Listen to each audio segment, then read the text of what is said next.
Okay, and that is our sign that we are starting. So thank you, everyone. I don't think you need to share for now. Welcome to Skills 2023. We are very happy to have everyone together. One thing, if you could rename yourself, and this is our naming convention, your first name, last name, firm, title, pronoun if you want. And if you are actively hiring and you want people to reach out to you, put an asterisk, a star before your name. And that way, when people look at the names, all the people who are hiring will show up first so they can reach out to you afterwards. I want to thank the speakers who volunteered today to do that. The way we run Skills, it's a true peer-to-peer conference. First, we run a survey about what you did, what you're going to do, what you want to talk about, which you can find the summary of on the website. And thank you, Ron Friedman, for every year summarizing this for us.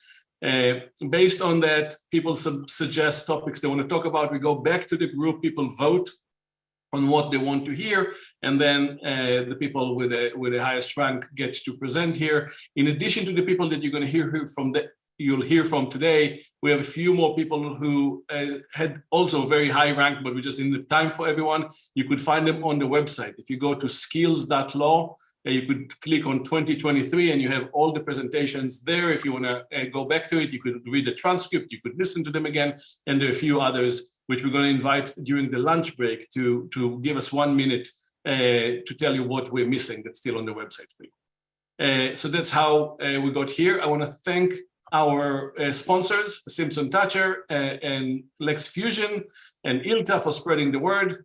I want to thank my core planning committee, Ron, Mary, Tanisha, Lucy, and Nick. I want to thank the admin team that make it possible, Anna, Ardita, Ali, and the amazing Stephanie. And just a little history, Skills started over 20 years ago when we had a gathering of knowledge and innovation. People get together at law firms. When I switched from practicing to do this, my father told me, why would you do that? You have a real profession. And the fact that we have hundreds of people here today proved him that I was right. This is a real profession. And it's probably, I find it much more rewarding and entertaining, and I like that. So we've been doing it for many years.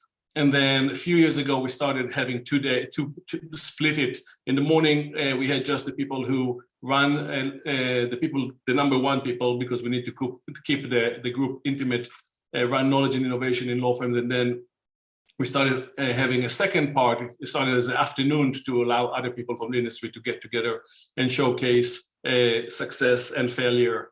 And then when the pandemic hit, we made it 2 separate days, and that's how we continue. So this is the open to everyone. Everything you say on the Zoom is being broadcast. So you could find it on skills.law. We'll also have the recording on the website afterwards. So just be aware.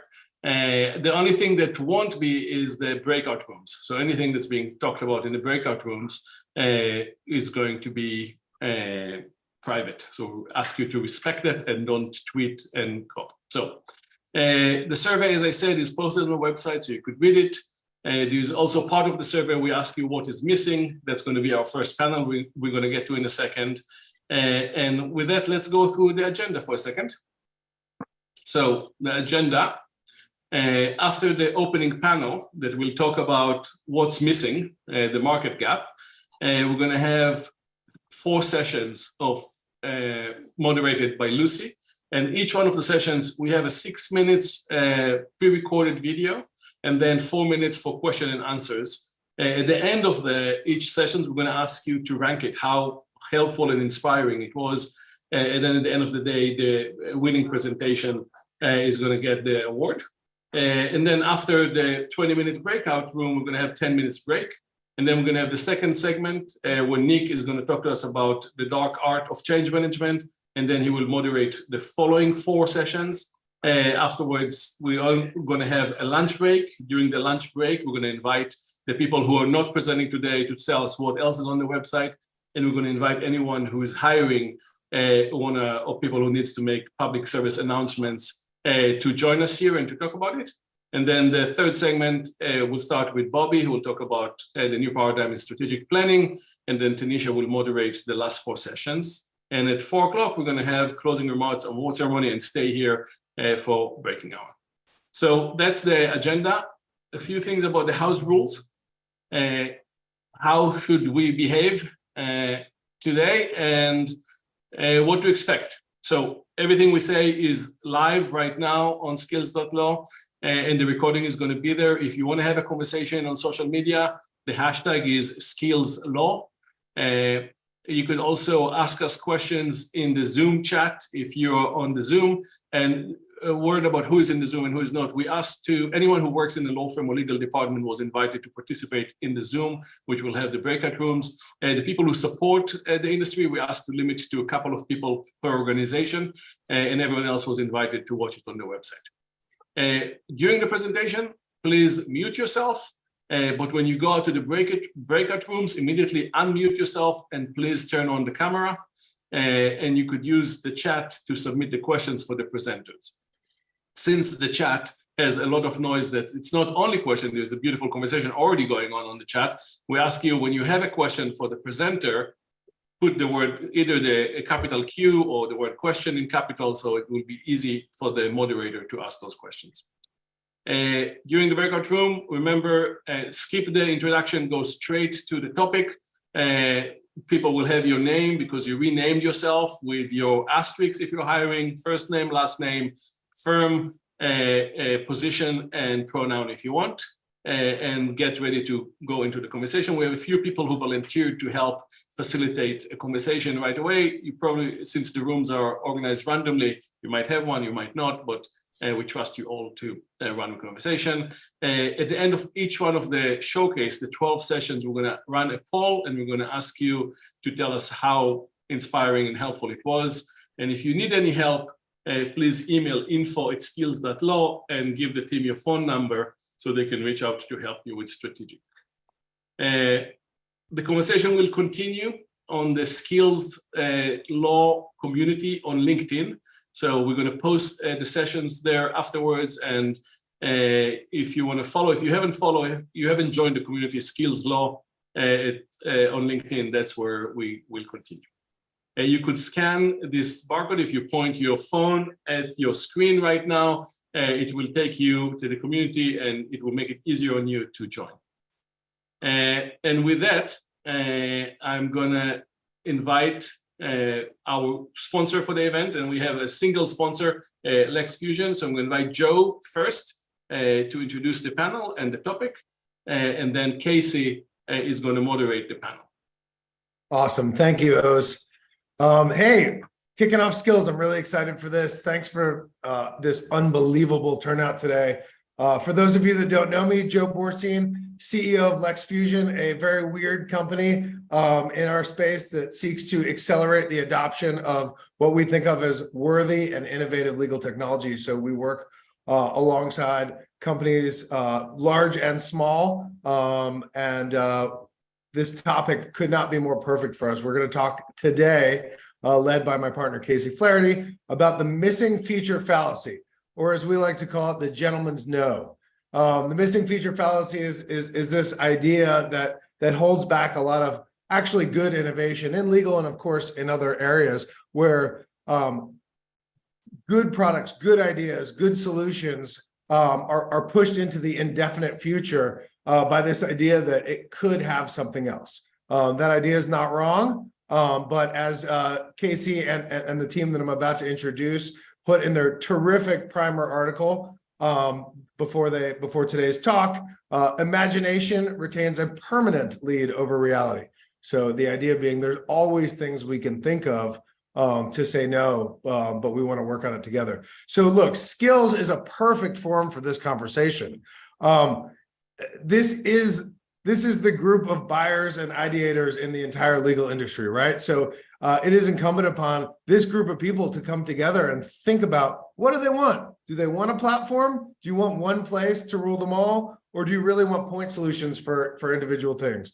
Do you want more AI and more bells and whistles, or cleaner UI, right? Easier for the lawyers and the teams to understand. Do you want things that are off the shelf, or do you want things that are custom, designed directly for your firm? There's no right or wrong answers, but it is something we have to think about as a group.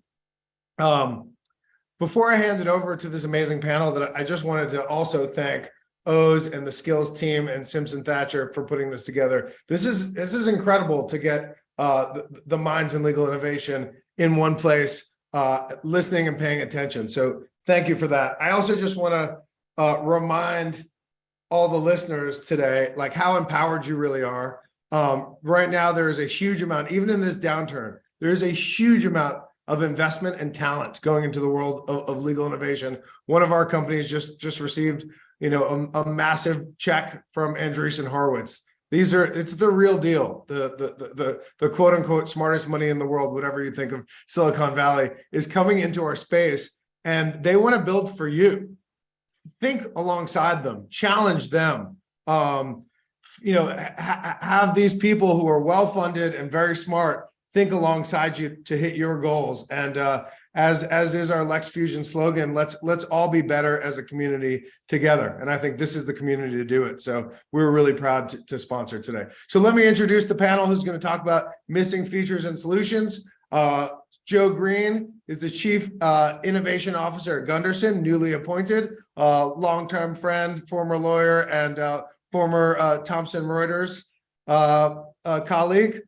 Janet Sullivan filling some really big shoes at White & Case after the departure of Oz. She's eDiscovery Counsel and Global Director of Practice Technology, sitting over many of the decisions at one of the world's great massive firms. And Rachel Dooley, another newly appointed Chief Innovation Officer at Goodwin, but with huge experience in the world of innovation at McKinsey, where she led a lot of their digital move to digital and legal. Yeah, it's a lot of words. I know, Rachel. And last but certainly not least, my partner, Casey Flaherty. I want to thank him in particular because in just the first 2 months of this year, Casey has pumped out something on the order of 60 or 70 pages of content, deep diving while working with all of our clients on the amazing change we're seeing on the industry. And anyone who's written a 2 or 3 page article knows how much work and research that takes. And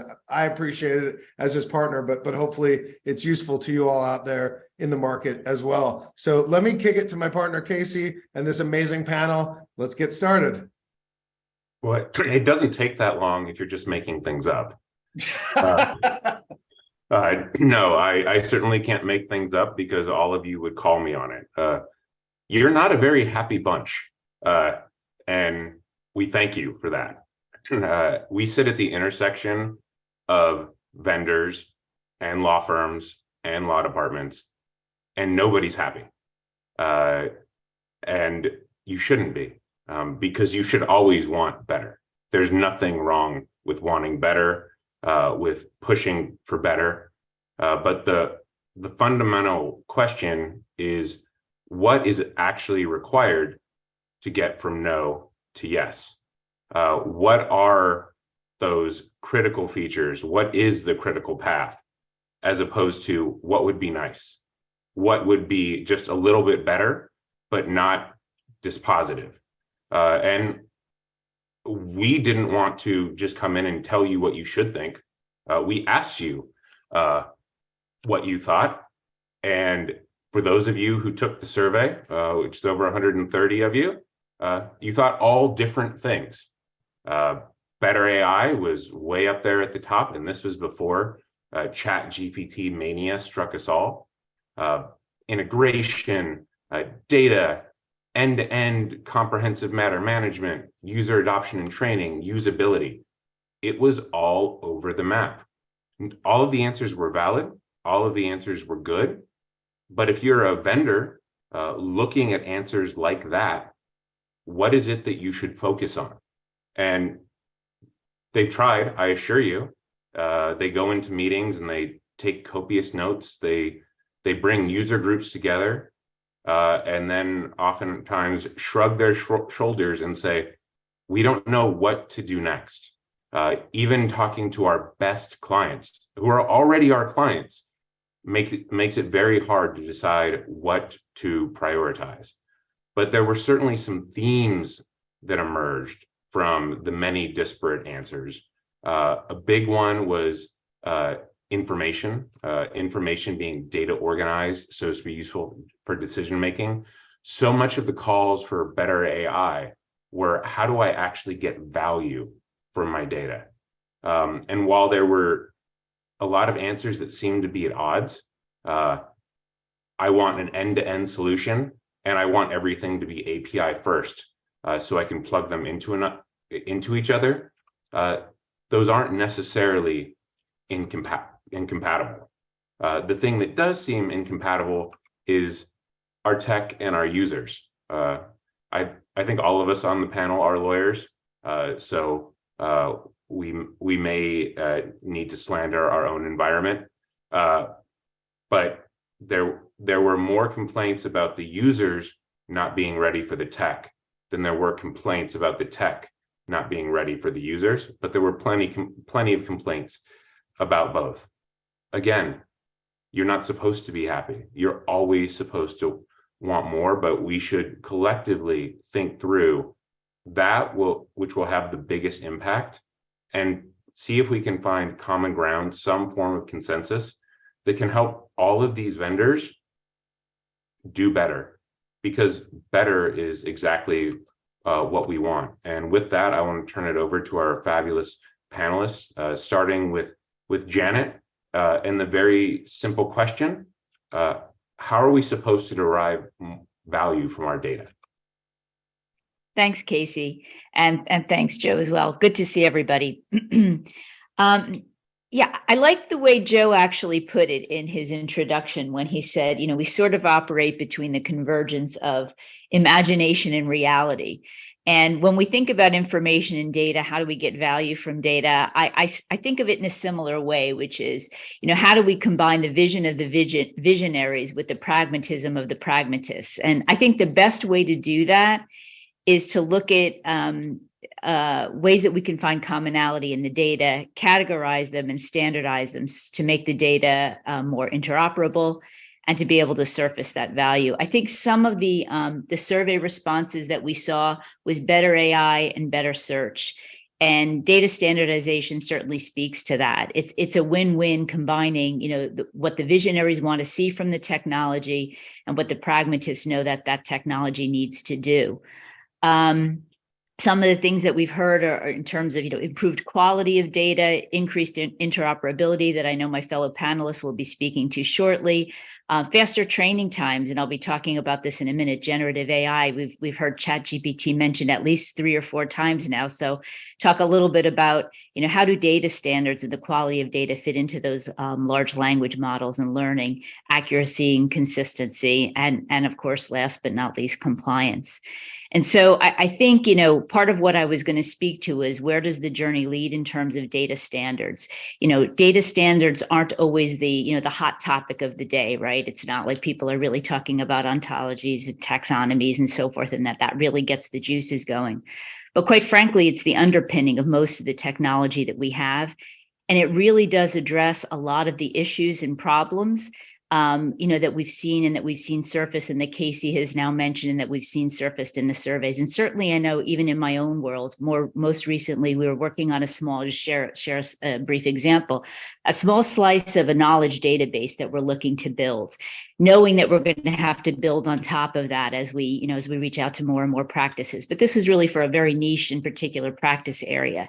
And in doing so, it really came to the fore how important the data standards are to enable us to actually gain value from that data when we want to slice it in different ways for other practice groups. So this became apparent quite readily. And even though the visionaries who are working on building that didn't necessarily see the value, as we got down the line and data had to be normalized the 3rd, 4th, and 5th time, you come to realize these things become very important. I think one of the things that really struck me is the fact that these knowledge graphs or standardizations of data have become the underpinning of generative AI, so large language models like ChatGPT. And I thought that that was sort of really interesting and intriguing, particularly now, White and Case, and I'm sure at most of you are probably testing at your law firms, the bespoke models or bespoke versions of OpenAI or ChatGPT, regardless of where the large learning model is coming from, whether that's Harvey, whether that's Casetext, or whichever you're testing, even in your own firms. I know that we're finding that more and more bespoke models of large learning models are coming towards legal.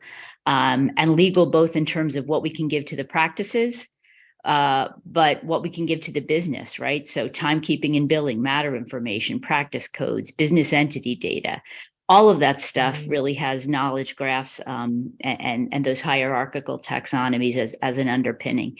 And so it's not going away. If anything, it's adding and contributing to that very AI that I know in the survey, a lot of us had sort of indicated, look, we'd like to see better AI. And that's a way to get there.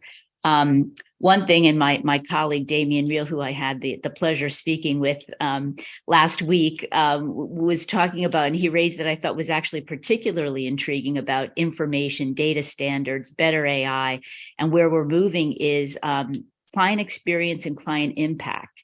And most of us think of technology, obviously, and what that can bring efficiencies to our practice, efficiencies to our business, and of course, all of that enhances the client experience, but not necessarily directly. And when we were speaking, he sort of mentioned something that kind of really intrigued me, which was the fact that many of the large tech companies, I won't name them, but the largest in the world, are actually using a lot of these standards, the SALI standards, for example, for their own internal organization, whether that's to make sure that they're complying with, regulatory obligations, whether that's just to frankly build better business tools, user experience, compliance across the board, all of their business entities. And what I thought was really interesting was they're requiring their outside counsel to provide information to them in a way that meets their own standardization, which is the SALI standards. And so it's no longer just about, well, we'll build these tools and we use our tools and we'll help you use your tools. It's how can we share information in a way that's standardized, not just within your business or within our business, but across our businesses, really creating a stickiness with the client. Frankly, I'd never thought of it that way before, just really positively enhancing the client experience. So I thought that was pretty neat. The saying goes, nothing attracts a crowd like a crowd. And I think right now, standards like the SALI Alliance have really sort of got the floor and have got everyone's attention as a way to kind of bring together, multiple user interfaces, multiple use cases, if you will, for lack of a better word.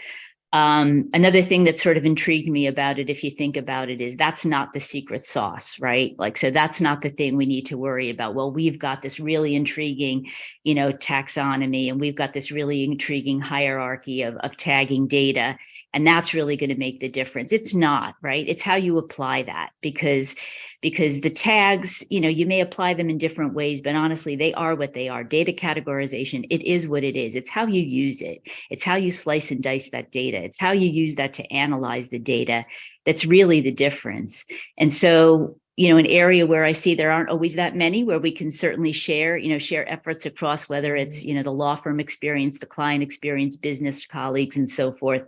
It's an area that we can sort of share without intrigue or competition, because it's really what we're doing with it on the back end and then the front end that really is the key there. So those are my high level thoughts. Open it up for discussion, questions, comments. Yeah, I was sitting next to my good friend Jason Barnwell of Microsoft at an award ceremony where a law firm was getting an award for applying a taxonomy to their data, and then they were asked if they had used SALI, and they said no, because what we do is so unique. And Jason almost got up out of his seat.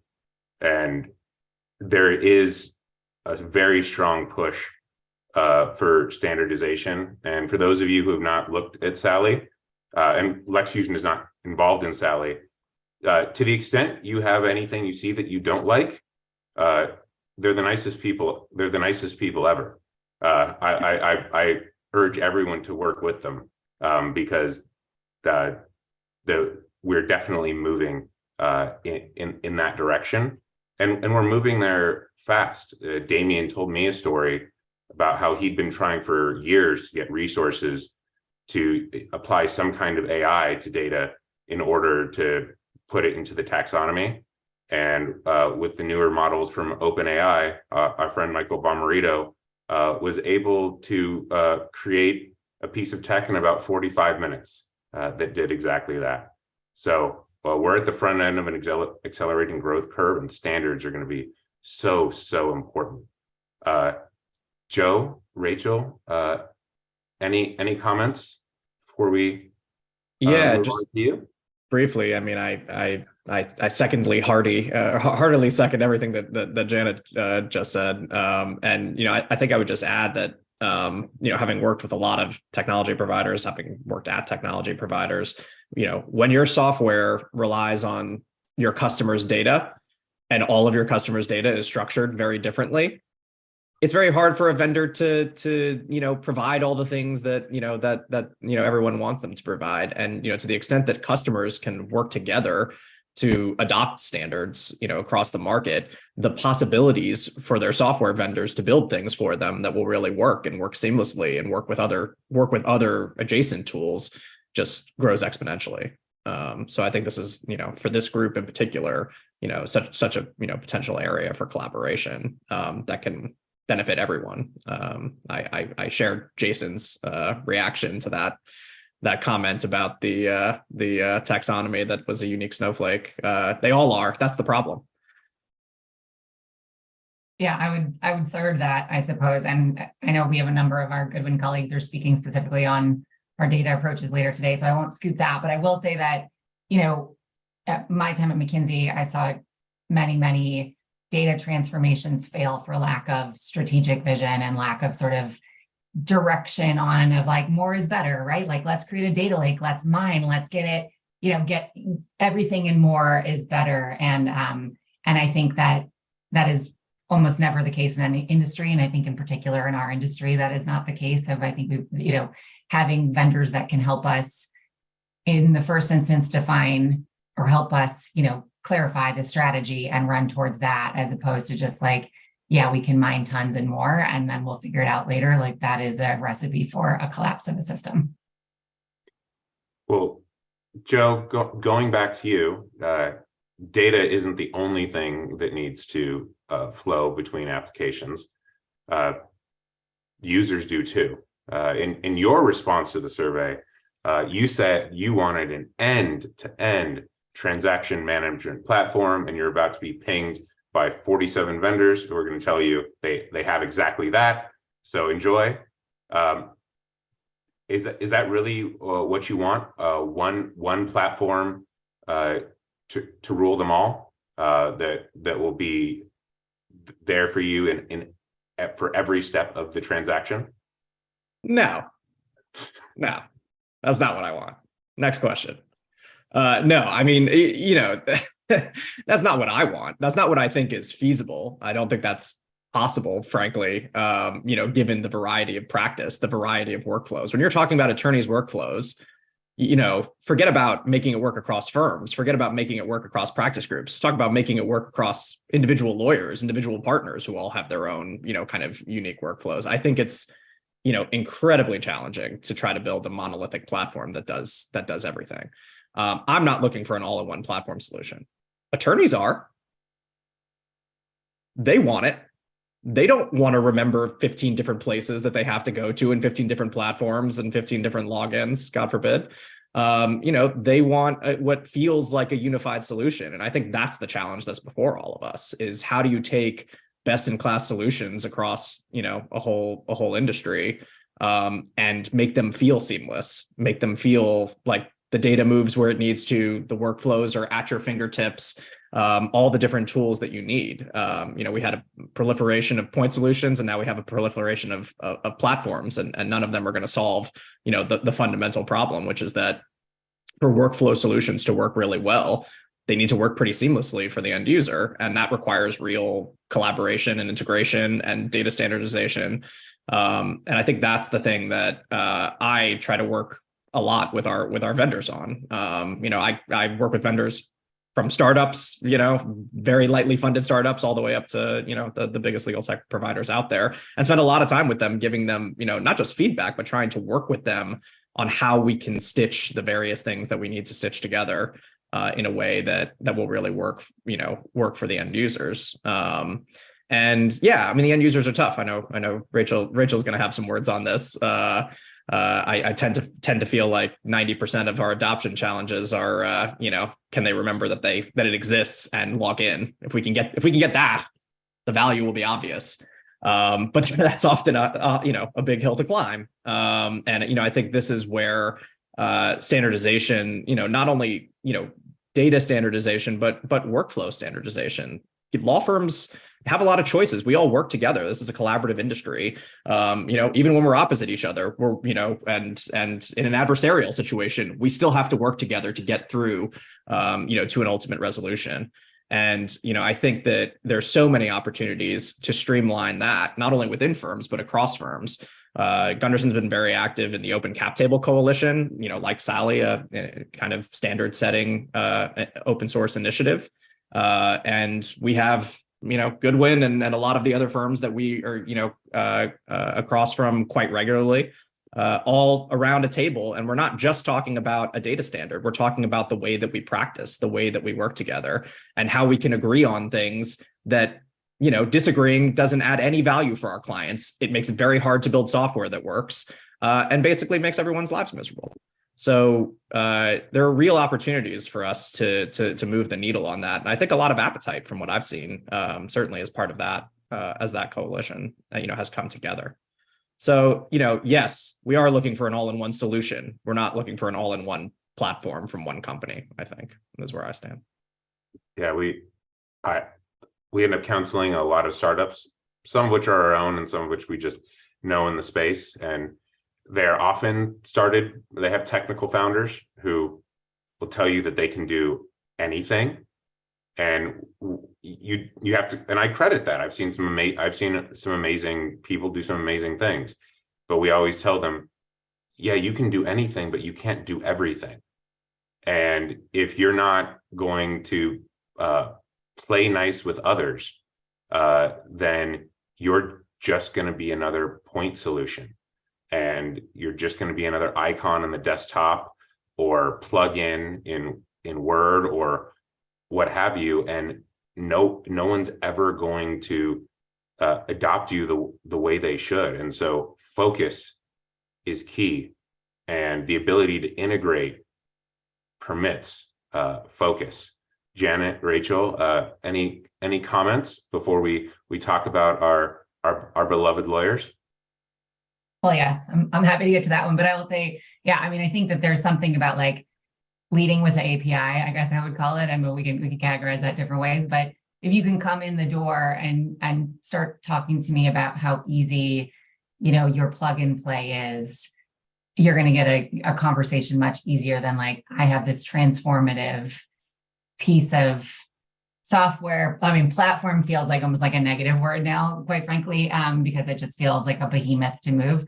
But if you can come in and leading with, I'm here to collaborate with you, and here's how I've done it with other folks, and we're all trying to connect the same dots, that is a much easier way to open the door, in my opinion, than like, we have this groundbreaking standalone. And I think, I think the challenge, and I'll get to this in a minute too, in a little bit more detail, but some of the challenge is the story that we all have to tell to our users of like the why put the effort in, Joe, why remember this place, like how, if you actually use it, here's how you will go from now to then. And that storytelling is something that I think most vendors skip over and go straight into like, this piece of technology is so amazing, jump on board. And that I'm the first, I will geek out with you. I'll go deep. Certainly if you're talking AI, like I will go deep with you, but the more that you can help me tell the story and the more that we can kind of craft that together, the easier it is for me to just kind of pivot back around to my stakeholders and be like, here's what we got, like, here's where we are. and here's what we could do with the help of this, this partner, essentially. That is a much easier path to success, in my opinion, than like, yeah, I got it. I understand how it's going to plug in. Let me step back and recraft the experience story for my users, and kind of like, that's all on my plate. I'm doing that time and time and time again with new plug and play solutions. I think, that's not a heavy lift if you just give it some time and effort, but coming to the table to partner with me on that is, worth its weight in gold, in my opinion. Janet, anything? Yeah, I won't pile on except to say I agree wholeheartedly with what Rachel just said, particularly about the use cases. We even find that we succumb to that internally when we're trying to, promote adoption and utilization of our own technology. We tend to talk about the technology instead of focusing on the so what, like, so what? So what does this mean for the practice? What does this do? And so I agree, having partners who come in and talk to us a little bit more about how transformative it will be, what it will mean for business efficiencies, what it will mean for client relationships, as opposed to what the technology can do, it is always welcome. Well, let's turn to what the technology can't do and what our users can't do with it. For those who don't know, to the extent I've achieved any notoriety before publishing so many pages recently, it was because I stood up and said that lawyers are bad at using Microsoft Word. I'm actually a founder myself. I have a company that licenses technology to 100 US law schools to train them on Word and Excel, and it tests them. So I have more testing data on young lawyers' use of Word, PDF, and Excel than anyone, and I can assure you they are terrible, and they are getting worse. Because for many of them, law school is the first time they see Word, because they've been in Google Docs the whole time. That said, I don't love Word, and I'm working quite actively with one of our companies to try and replace Word. As crazy as that sounds, I actually think it's possible, because it's bad. They've been building on the same code base since 1983, and that's why we have so many plugins to do all the things that it cannot do. But of course, it can't handle that many plugins, which fight with each other for resources. And so that brings me to you, Rachel. What's our issue? Is it the tools or is it the wielders? It's a loaded question. It's funny, just as an aside, this whole conversation, like in my head, is ringing like, for those of you, maybe it's a New York area thing, but the JG Wentworth commercial, like, it's my money and I want it now. It's like, I want it all now, right? I want the plugins, and I want it to feel like full impact, but I want it to be sort of like point solutions for how I, bake it in. And I want it.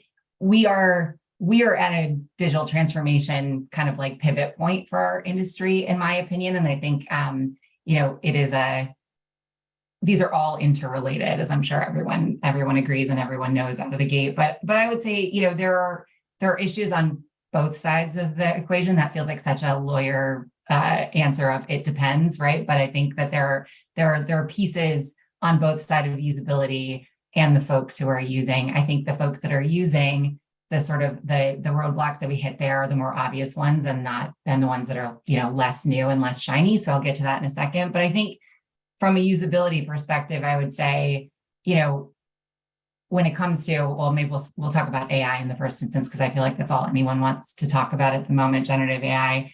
I think there's a couple of key pieces that are missing from delivering true usable solutions out of the gate. And I know that we are all, as Janet mentioned, like, we are all testing what is out there. Like, everyone is doing the homework right now.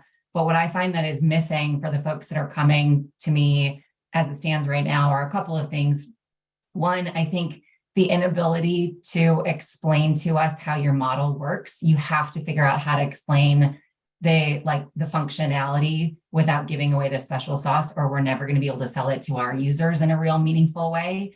And you can say neural network, you can say, well, I think the latest one that I saw was like GPT style. Someone pitched to me a GPT style model. I think you need to be able to have us as thought partners for how this is actually working and what the long-term impact is for our business if you really want us to be partners in kind of this technology that develops over time, right? We wouldn't be engaging in this if we didn't think that it had more long-term benefit than short-term benefit. So we need to understand the technology enough to feel like we can sell it to our stakeholders as to the value proposition. Similarly, we need to, I think coming with bottom line up front of data security. And I think the amount of times that folks try and kind of, I know it's a difficult thing to navigate for new technology, but for an industry like this, trying to hide the ball on that, I think is not worth the effort, because I think that we all get to that place where we're going to have to answer that question. And we can be pilot partners before we have to cross that threshold if we feel like there's kind of honesty up front and we feel like we're kind of working together on that. So I feel like that would be the third piece for me. And then, the second piece. And then the third piece, which I would say is more of like a bit of a call to action on my side for our industry is, as we start to engage in this more powerful, this active technology that continues to be trained by all of us who are using it, including the open source versions, including, the just logging into ChatGPT, as the industry that holds the keys to justice, to really be digging deep on, being a part of the model risk management approach and understanding what it means to, on one hand, look at the output and understand what the output is saying. Like, yes, of course, that's bare bones. We need to do that. And if it has anything related to delivery to clients, like, of course, we will be making sure that there are lawyer after lawyer reviewing it and that it is not, it's not a closed loop system. But there is a whole nother piece of being responsible users of these types of systems that go to the technical oversight of, like, to Janet's point about the data that's going into it and how we're thinking about that being training data. And like it is very easy for these systems to get, feedback loops of bias and unintentional fairness baked in. And sorry if I sound like I'm beating a drum, this was my practice at McKinsey. And I think it's really important that we understand that we, sometimes, and I say this as a lawyer, like sometimes we can get to the place where, like, well, of course I can look at the output and I know whether it's good enough or not. That isn't the way that these systems work. You have to understand also how the technology bakes in some of these feedback loops that we don't want baked in. So a partner that comes out of the gate wanting to explain to me and engage with me on how we will go through that process together, as opposed to what I imagine, and I don't know if anybody may have checked this, I have not, but the terms of service as they stand right now, my guess are like, it's on you, right? You user, however you use this, it's on you. And I think that we really need to be thoughtful about, this sort of like frothing, plugging it into our industry. I think this is a point where all of us collectively stepping back and saying, okay, yes, this is super powerful and potentially like incredible impact for access to justice, incredible impact for our clients and how we can think about the future of the profession. But there's real responsibility in here around how we all participate. And so I think having a vendor who comes out of the gate, to me, understanding that with me is somebody that I will partner with for life.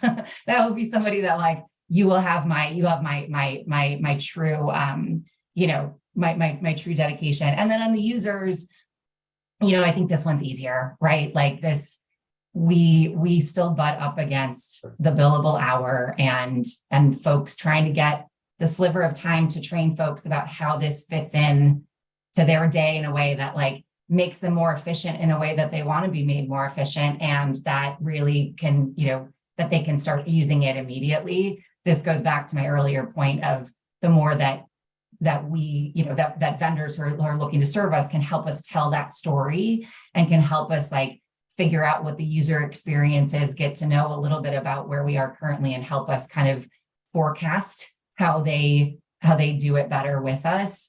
That is a way easier, way easier sell, way easier partnership going forward. So I think that continues to be a sticky point for us, that we're just going to have to, continue to acknowledge that the people that we work with and the people that we are trying to help, do focus on their work and do their job better are looking at every 6-minute increment. And that is just the reality of, like, the package that we bring to the table has to be super tight. And then, I think that I've seen really, I think where we do that well, I've actually seen, my various organizations, I've seen really good adoption of technology, but like that is a lot of upfront lift to make sure that that little bite of bandwidth that you get from somebody is like that is like the catalyst for them being bought into what you're doing. Wonderful. And Janet and then Joe, we have 3 minutes left before we turn it over to some of our good friends. Sure. Rachel started with, we're at a digital transformation turning point. And so just as closing thoughts, do you agree? And B, if so, what about your opinion has changed and when? I will say that since I started seeing the newest models of what was out there, what changed for me is my perception of speed, how fast we can move and how fast we will move. That's what's changed for me. Janet, what's changed for you? And Joe, what's changed for you, if anything? I would add how fast we can move, how fast we will move. And I would add how fast we should move, just to piggyback on what Rachel said. I thought it was super interesting when she was talking about selling, all of this as a value proposition. And I think she touched upon something very real, certainly real at White & Case, is sort of this divide between folks who are just super excited and ready to dive in with both feet, and we should have had it yesterday, and what are we doing, and where are we? And then the other side of the house, the risk mitigating side of the house, which is exactly that, which is like, well, we don't know anything about this. Like, we certainly can't put client data there. If it's in the cloud, if we don't know exactly where is it getting the data from, it learns from everything, it learns from everywhere. Well, what is it learning? And not to get into the social justice platform, but what is it learning, and from who and where and how much and so on. So I think that's a really intriguing question. So not just when and will, but should, and where are we with that? And then the second piece, just real quick, was on the billable hour and efficiencies, which has been, I know, intriguing me for more than a decade, I have to say. That's another story that I think, Rachel, you talked a little bit about storytelling, and that's something I wish somebody could help bring to the table, because I've been looking at this and thinking about this for a very, very long time. We all talk about fixed fee models and cap fee models and how we can get to, some innovative pricing because of efficiencies that technology brings. But what does that really look like when you are talking about the 6-minute increment and the billable hour? How can we really get to a model that's new and intriguing and interesting through some of these emerging technologies? So I agree, it's still a source of intrigue. I don't think we've figured that one out yet. And Joe, you've got 45 seconds. Go. Well, then I'll be very brief. I think we are living through kind of a convergence of forces that are giving us a real opportunity to fundamentally change this industry and the way that lawyers practice. The pandemic really shook the inertia that's so hard to break.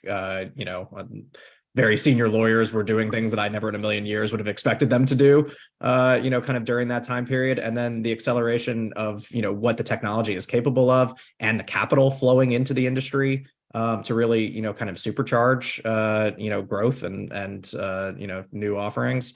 This is a golden opportunity, I think, for folks in our area. It is. And I just want to again thank our panelists. Wonderful session, and on to the next one. Thanks, Casey. Thank you very much. Fantastic. Thank you, guys. So I'm introducing the first of our panel sessions. Just one reminder, when you're putting the questions in the chat, could you please put question in capitals at the beginning so that I can pick those out? But we're now going to run our first session with Nikki, Jeroen, and Andrea. Hello, everyone. We're here today to talk about innovation benchmarking and an exciting project that Legal Tech Hub undertook with Fasken. Thanks, Nikki. Fasken is one of Canada's largest law firms, with over 800 lawyers located across 9 offices in Canada and internationally. We have a broad corporate advocacy and regulatory practice. I joined the firm in 2021 to lead our knowledge and practice innovation functions, and then took responsibility for our client-facing innovation program in 2022. Fasken started investing in innovation along with all the other law firms in North America. And we have a number of really interesting client-facing programs, offerings, and initiatives underway. Having been at it for a number of years, we thought it was time to take stock of what we've accomplished and what we wanted to be focused on in the future. We were also experiencing something that I'm sure is familiar to many of you. The ideas and demands for new solutions and products was starting to outstrip the internal resources we had to build and maintain them. So prioritizing was becoming increasingly important. As part of our evaluation, we wanted to understand how we compared to other firms in the market. Public information, while valuable, was not going to cut it. What we really wanted was an expert opinion that would help us and firm leadership form a view about how we should move forward. I reached out to Nikki and Jorn because I thought they would have a really good pulse on what everyone is doing, given their dealings with both vendors and law firms. In our opinion, tracking the market and comparing where one's firm stands in comparison to the market is important for 3 reasons. Firstly, identifying gaps in one's innovation and legal tech program. How are we doing on adoption of a certain tool versus our peers? Secondly, justifying existing investments and proposals for new projects. For example, the investment in an automated contract review tool is in line with what the market is doing. 90% of our peers use these to be more efficient. We run the risk of being behind. Thirdly, client communication. You want to be able to say, we're on top of the latest technology, in line, and in many cases ahead of the market. The project with Fasken was great. We ran an RFP, a series of interviews to figure out where the firm stands on a number of topics, from product development to custom software development. We then compared our findings against our benchmark review of both the Canadian and global competitors. The deliverable in short was, here's what you told us you were doing, here's how that stacks up against local and global peers. As Jeroen said, tracking the market for innovation is something we've been thinking about anyway, because our research for Legal Tech Hub, conversations in the market, and law firm backgrounds positioned us well for this. When Andrea reached out, we agreed it would be useful to develop a framework for measuring law firm innovation. We looked at all the ways firms approach innovation and all the facets of innovation programs and grouped those facets thematically to develop a robust framework that distinguishes between internal indicators for initiatives inside a firm and external indicators for client-facing initiatives. As you can see on screen, our framework defines 10 indicators for each category. We conducted significant market research to find the public data available and determined an average innovation score for each indicator. We enriched the objective data with our anonymized personal insights. We issued a detailed RFI and held meetings with the Fasken team, allowing us to do a deep dive on the Fasken portfolio, and were then able to benchmark the firm against both global and regional scores in relation to each innovation indicator and provide targeted recommendations for improvement. The process Nikki and Jorn suggested was really easy from our perspective. We did have to complete that fairly detailed RFI, but it was all about us and information we knew about ourselves, and then had those meetings with the team members to gather additional information. We've really gotten more out of the report than I had anticipated. It provided valuable insights into ourselves and our market as we anticipated, but they also provided us with some recommendations on opportunities that were particular to us and that we have. And then they also provided some very blunt advice on things that we should really think about changing. The fact is that any work we've done in the past to gather information and benchmark ourselves has really paled in comparison to what we got from the report. It also enabled us to validate for leadership using an external voice the continued investment in innovation and also how we were going to structure our priorities going forward. Law firms engage other professionals for benchmarking purposes on functions such as technology, HR, marketing, and I'm just really glad that we can now do the same with the Legal Tech Hub on the innovation front, and it's something we can come back to and revisit in the future. Our analysis and benchmark framework, and we'll be updating it and continuing to track the market, providing an annual objective report on innovation and legal tech in the global market. Firms that want to obtain their individual benchmark report can reach out to us. Hi, thank you very much for that. We have 3 minutes for questions. So really, really, really quick fire. And Stephanie behind the scenes with her team will cut us off when the time for the next video comes. So I have no control over that. I would like to ask Nikki and Jeroen a question. You talk about the report. Is there a report that's available, sort of a generic report that everyone can read, or people who subscribe to your service can read, or is it on a firm by firm basis? Nikki, do you want to take it or shall I? Go for it. Okay, first of all, thank you all for having us. As always, it's a pleasure to be at Part of Skills. So to your question, we'll be launching a full report in September. And there's going to be 3 versions of the report. One is a freely available summary of the report.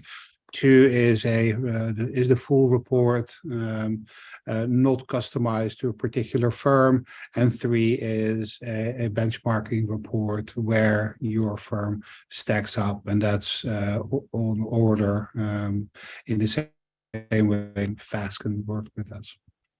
Brilliant. That's really helpful. Thank you. Good to know. We have a question in from David from Goodwins. Andrea, can you share in general terms, the areas that you're going to make, significant changes? Sure. So one of the things that was really beneficial in the report is that the recommendations were not just a slew of them. They were actually sort of organized and categorized based upon low-hanging fruit, and then some larger, more fundamental things we needed to think about. And so that actually has been really helpful so that we can tackle those low-hanging fruit items. I can't share too much because, we got the report for competitive reasons, but that has been very helpful. So things that it wasn't like these were recommendations that were like, oh, big rocks we had to move forward. They were actually very doable, sort of low-hanging fruit items. And then some other items where it's like, just tweaks that we have to make in the way we're thinking about our client innovation and our innovation function. Hope that helps. Brilliant. Thank you. And there you go. Now, hopefully the polls come up bang on time. Could you please answer that? And then we'll move on to the next video. Thank you all very much. Oh, Lucy, can I say one thing before we move on quickly? Quick. The summary will be available at our innovation conference, which is on September 29th, and our LTH premium subscribers will have access to a more complete executive summary. Fantastic. Thanks, everyone. Thank you. Okay, we're going to give it another 7 seconds for people to vote. We already have 60% voted. So 5, 4, 3, 2, and next time when we do it, we're going to continue talking while people vote, so we don't have to stop the panelists since it's such a short time. So thank you, everyone, and we're going to start the next video. Hi, I'm Cindy Bear.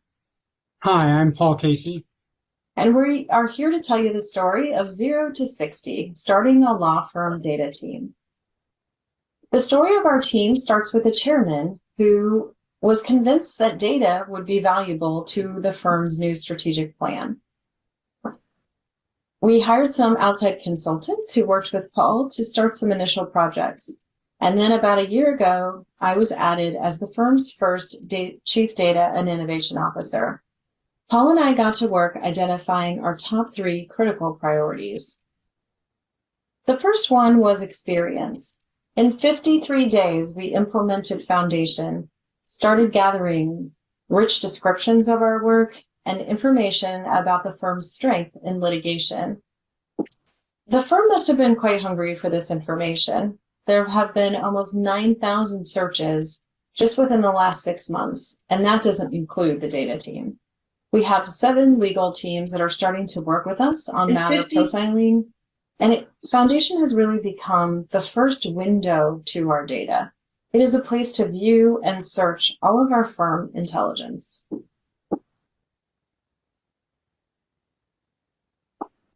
We've implemented Snowflake as our data platform, where we've centralized 1.5 terabytes of firm data that we can now analyze, use for dashboarding, and share with other firm systems. We've upgraded our data pipelines to efficiently integrate data from more APIs and more data sources into our newly built firm data model. Using Snowflake, we've integrated almost 105,000 parties from a recent merger in less than 40 days, allowing our team to search and clear potential conflicts and accept new business quickly, all without having to search multiple sources. We reviewed our matter types and identified that 10% of revenue came from general matter types. We then reassigned almost 2,600 matters, representing $67 million in revenue since 2015. However, that won't solve the problem. So to better find the work, we created a new matter type list, reducing our current list of 287 to 125. We dropped matter types such as non-hospital health providers and general business not classified elsewhere. But we couldn't stop there. Next, we tackled our industry list. We took our current flat list of 30 industries and created a hierarchy of 150 industries. You know, Cindy, a lot can change in a year. Absolutely, Paul, but it definitely takes some good change management. You know, as a new team, it was really important for us to establish why the firm had invested in data strategy and what we were hoping to accomplish and what's in it for me. So we have worked to build a data culture that helps people understand these 5 goals, but also that each one of us has a role to play in the firm's data. It's not just the data team who's responsible. We have executed multiple marketing campaigns, and we've repeated these messages so much that we're starting to hear them echoed back to us. And that's how we know it's starting to sink in. And finally, we're really focused on adoption. We're tracking metrics and making sure that we are on track with all of our new initiatives. We executed these projects while growing the team from 1 to 9 in under a year, starting with yours truly, then Cindy. We followed up by folding in our existing library and LPM teams. Then we started adding. First, a data intern who has a master's in business analytics and is in his 2nd year of law school. Next, we established our experienced team by adding 2 new team members and followed up most recently with a data analyst. But we aren't done yet. We still have 1 more role to add in 2023. It's been really fun creating this team and working together. And I would say that we've both been surprised, though, at the ripple effects throughout the rest of the firm.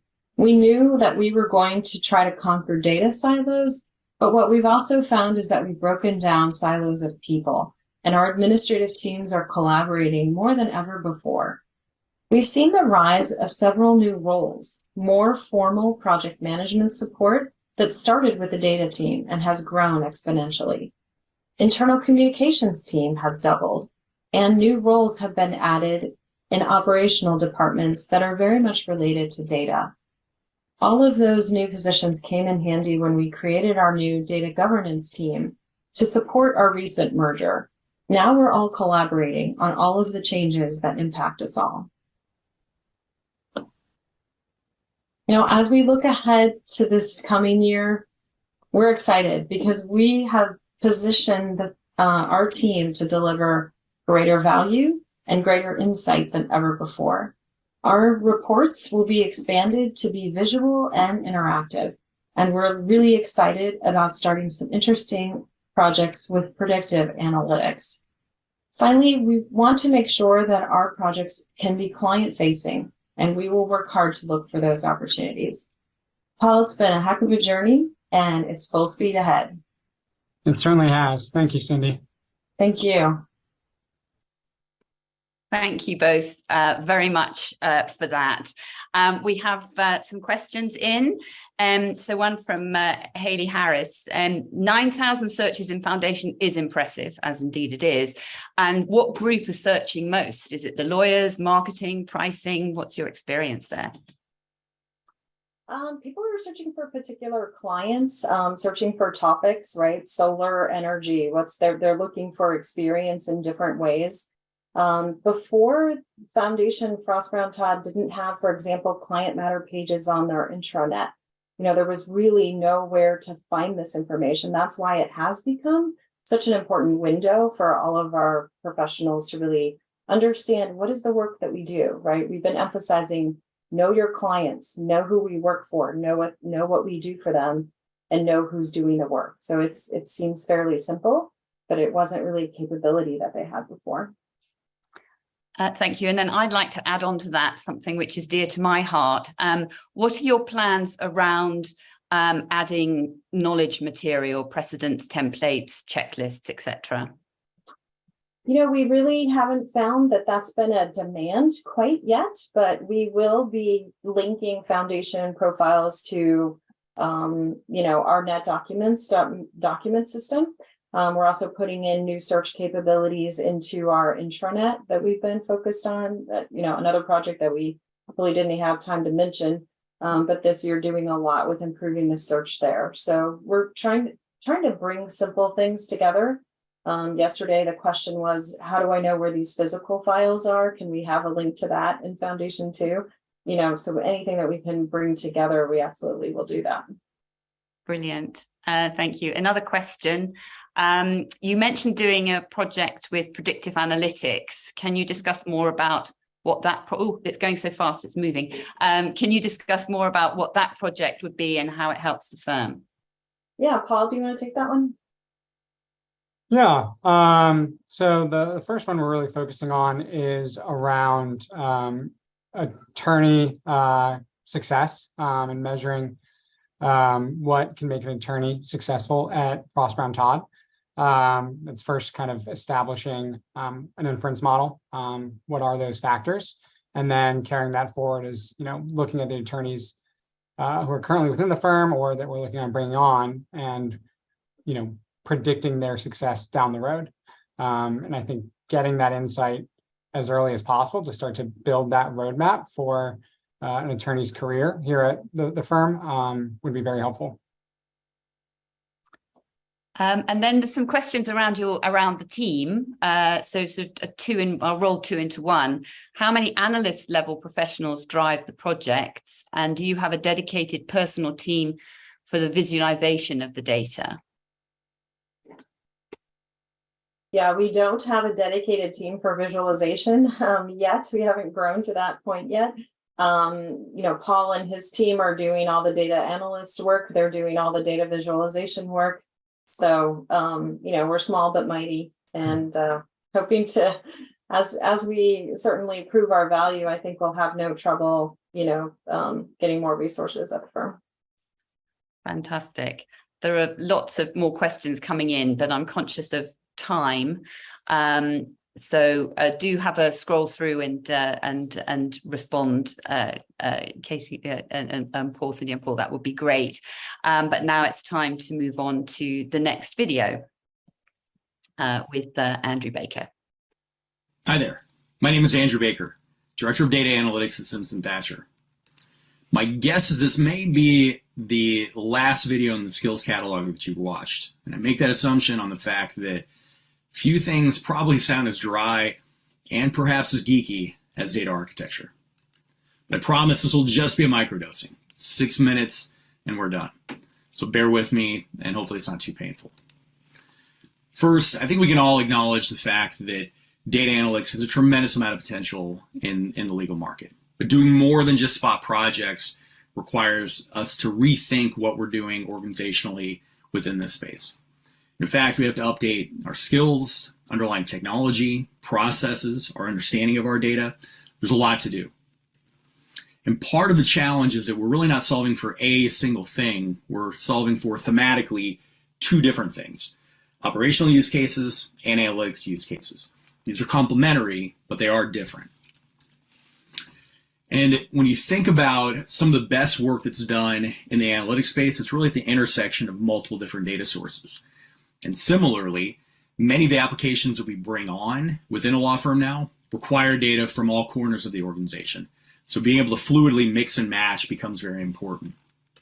For us, going into this, part of our challenge is that we had a number of different ways that we broker data within the firm, different pipelines, if you will, that help serve different purposes. And when you looked across applications and different types of reports, reconciliation was a challenge, sometimes trying to figure out what numbers were there and why could be a bit of a task. And then generally, spread that broadly, management was challenging. So what we needed to do is collapse all this down and ensure that we had the right operational stability and data quality, while also unlocking analytics capabilities going forward. Now, a few caveats before we dive in. First, what we have here is not perfect. We readily acknowledge that. Also, what we have here is not done. This continues to grow and expand. We have a lot of plans for what's coming next, but what we have clearly isn't at an end point at this stage. Also, this is not the only version of this of its kind. Other firms have done things in a similar zip code. We think what we put together is thematically right and hopefully helpful to others. So let's dive into the firm data environment a bit. So this all really starts with the fact that we have a lot of applications that both consume and produce data. We need to be able to use that data in a variety of creative ways. So we want to move that out of those applications into what we call the raw zone, which allows us to manipulate it without impacting the application itself. But it's not just the data that we have from our applications that we need to worry about. We also have external data. And so we have a containerized environment that allows us via API to reach out and bring in specific data and other assets and then move that into the raw zone for processing. The next step is quite hard. We take all of that data and then normalize it and consolidate it into a single schema that we call the operational data store. And really at this point, everything is sorted, it's organized, and it's mastered and made available as our single source of truth on a go-forward basis. On top of that, we have a data catalog. And this catalog provides definitions and rules of the road, if you will, for what you can or can't do with any particular data element. It's from this point that we're then able to serve data up into our applications and do so in a consistent and thoughtful way. But in addition to that, we also then feed a data warehouse that takes that data, structures it differently to enable interactive reporting at scale. And then from that, we're also conducting other types of analysis and exploratory work that draws from data in the data warehouse and data that's in the operational data store. Now, what has this resulted in? Well, first, we've been able to source data for applications in a much more effective way than we could in the past. Recently, we had a new application come on that we were able to source data for in just about a couple weeks, where in the past it would have taken much longer. Second, we've been able to do more dashboarding and interactive reporting work than we had before, and to do so in a much quicker pace. And then third, we've been able to unlock some capabilities that we've wanted to go after for a while, in particular in the text processing space. Now, a project like this is not done by a single person. This is really a byproduct of very close collaboration between our knowledge department and our IT department. And with that, I want to say definitely a thank you to Mike Kohler and Dev Sarma for being fantastic partners along this journey.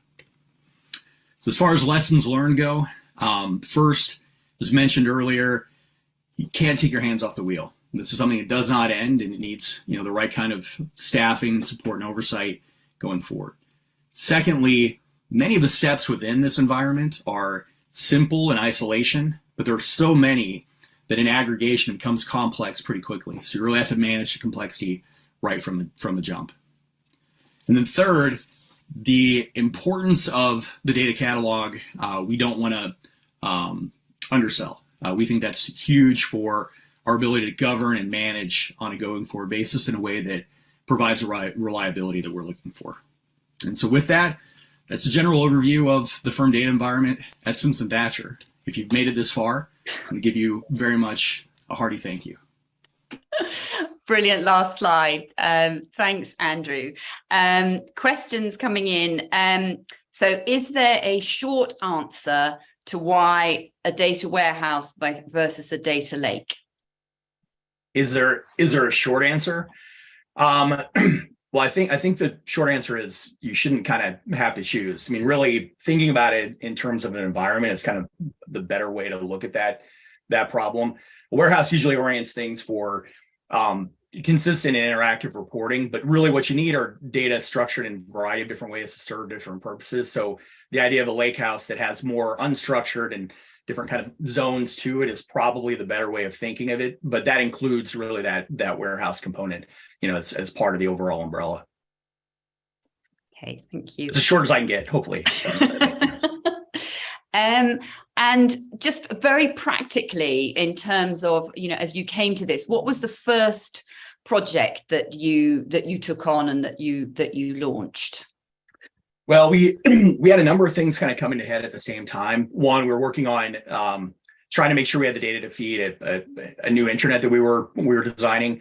Two, we had a large staffing application that we were bringing on board. Those were kind of early stage feeder applications. And then just from a reporting standpoint, everything prior to this was harder. Where you'd go for data, what that meant, how you interpret certain things, just much more complicated. So all of our reporting, whether that's systematic, interactive reporting or point in time, analysis we do has gotten a lot better. So it was kind of a confluence of a variety of things that drove it in the beginning. But now we've got data feeding into that from Foundation. We've got a variety of things that are kind of interconnected into that broader ecosystem. Brilliant, thank you. A question, are you talking about internal management data or metadata from or for clients, or is it a combination? It's a bit of everything. So, it is everything from matter details that would come from Foundation that, at a very granular level describe the nature of the work we're doing, to financial data, to people data. That's what makes this so hard. It's trying to really figure out how to tame all of that and put it into one organized, singular structure. But it's everything, which is, part of the game if you're going after this in the right way. Brilliant. We are at time. The poll is up. So give your vote. And we can see what the results are. Fantastic. Thank you, Andrew. And now we will move on to the last video in this session from Goodwin's with Anne and Patty. Hi, everyone. It's Ann Stemler here with Patty Johansson. We are honored today to share our lessons learned from our 4-year journey to develop Goodwin's next generation deep deal intelligence platform. Since 1998, Goodwin has systematically collected core deal points relating to the firm's transactional work, resulting in a massive data set. To leverage this data, Goodwin built and launched an in-house experience management system using Interactions Matters module combined with custom SQL reporting. Our problem: despite its innovative origins, our once industry-leading system was no longer scalable, and our users found the reporting interface clunky and unintuitive. Most importantly, the system was not meeting the business needs of the firm. Our challenge was to find a solution that would best showcase our Matters database and supercharge Goodwin's strategy to be a leader in data-driven law. Our solution: Goodwin's Deep Deal platform transforms Goodwin's negotiated deal documents into actionable data through a systematized process that ultimately results in real-time market intelligence and insights. By utilizing a traditional combination of people, process, and technology, Goodwin's Deep Deal platform combines 3 separate pieces of technology. Foundation allows for significant scaling in terms of fielded data and provides advanced functionality and robust searching and reporting. From Foundation, our survey data flows nightly into Goodwin's enterprise data warehouse, combining with the firm's financial, time, billing, and client matter information.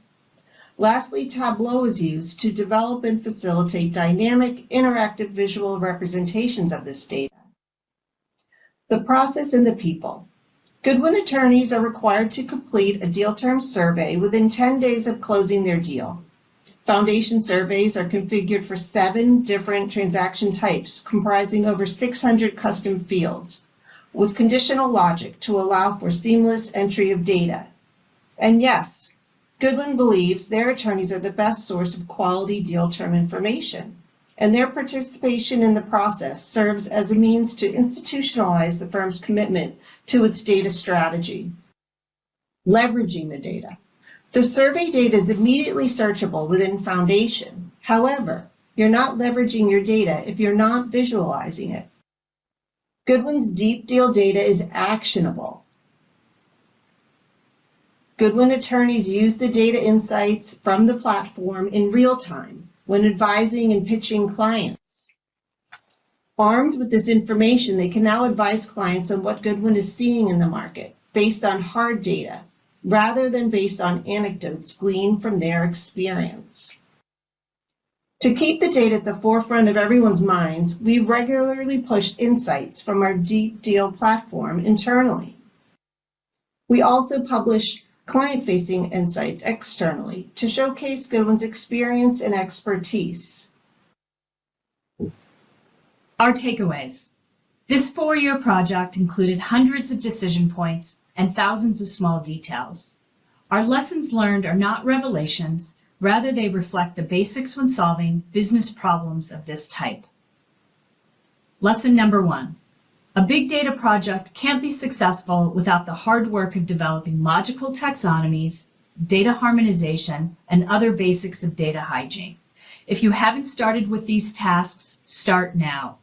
Lesson number 2. We suggest bifurcating large projects into distinct phases with clear objectives and goals for each phase. For example, this project had 3 significant and distinct phases with those phases overlapping. Lesson number 3, there will always be setbacks and distractions. Be responsive and willing to be flexible. This platform was developed and built during an unprecedented stretch of time where emerging technology and the lure of AI dominated headlines.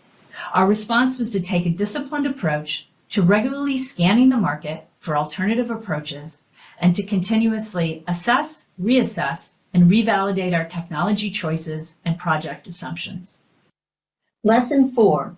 You might have a great idea and you build it.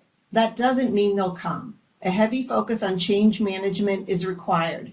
Integrate the new process into attorneys' existing workflows.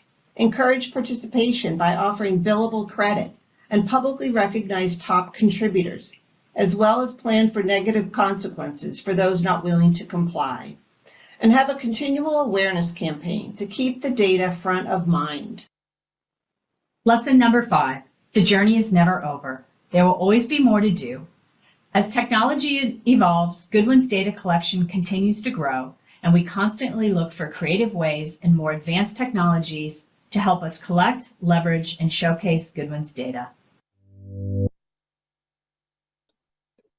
Thank you both very much for that. And interestingly, the questions are very much the sort of questions that we were discussing might come up. So one is, there are a series of questions about how do you get the lawyers to populate? Is it mandatory? There was a reference to negative consequences for not doing that. So could you elaborate a little bit on how you get that that information through, and do you have to validate it, or are you comfortable that it's accurate each time? Anne, are you okay if I go with that one? Okay. So we did integrate it into their existing workflow. So at Goodwin, we've had a historical process where when a deal is closed, the associate has to send it what we call a done deal email, basic information about the deal. So we layered the survey into that. So that's how we know when the deal has closed. They then get the link to the automated survey. The messaging comes from the top down. The leaders make it clear within the practices that have these surveys that you must do it. We do monitor it, so that if there are non-compliant, as one of my KM lawyers said for her group, she sends the naughty list emails and she reminds the associates, you don't want to be on the naughty list when the partners see that list. And associates get billable credit. So we recognize that they're very busy and they should get credit for their time when they're filling out these surveys. And continuously reminding them by pushing these visualizations to remember, so they can remember why they are asked to fill out that darn survey. Well, it's because we're getting this great data for them to use. And if you wanted to add to that. Perfect. And the other question was around AI. What was your conclusion about how AI could or couldn't help in this process? And obviously, the session was set up before ChatGPT. So some quick thoughts on the future with that in mind would be helpful. Sure.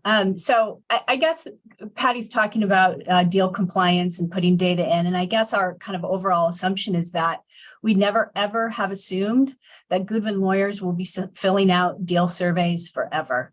And it is our hope that eventually some technology, be it AI or something else, will help expedite that manual deal entry and helping us with finalizing our deal surveys. So we currently do not use AI, but we think it is getting warmer. And honestly, a shout out here, we are looking for a partner. And if anyone out here is interested in working with us and helping us try to solve this big data problem, give me a shout in the chat or LinkedIn, or send me an email. Brilliant. Here's the quiz. I have a question just to round it off. You talked about change management, and obviously a huge amount of this is around, how you change behaviors.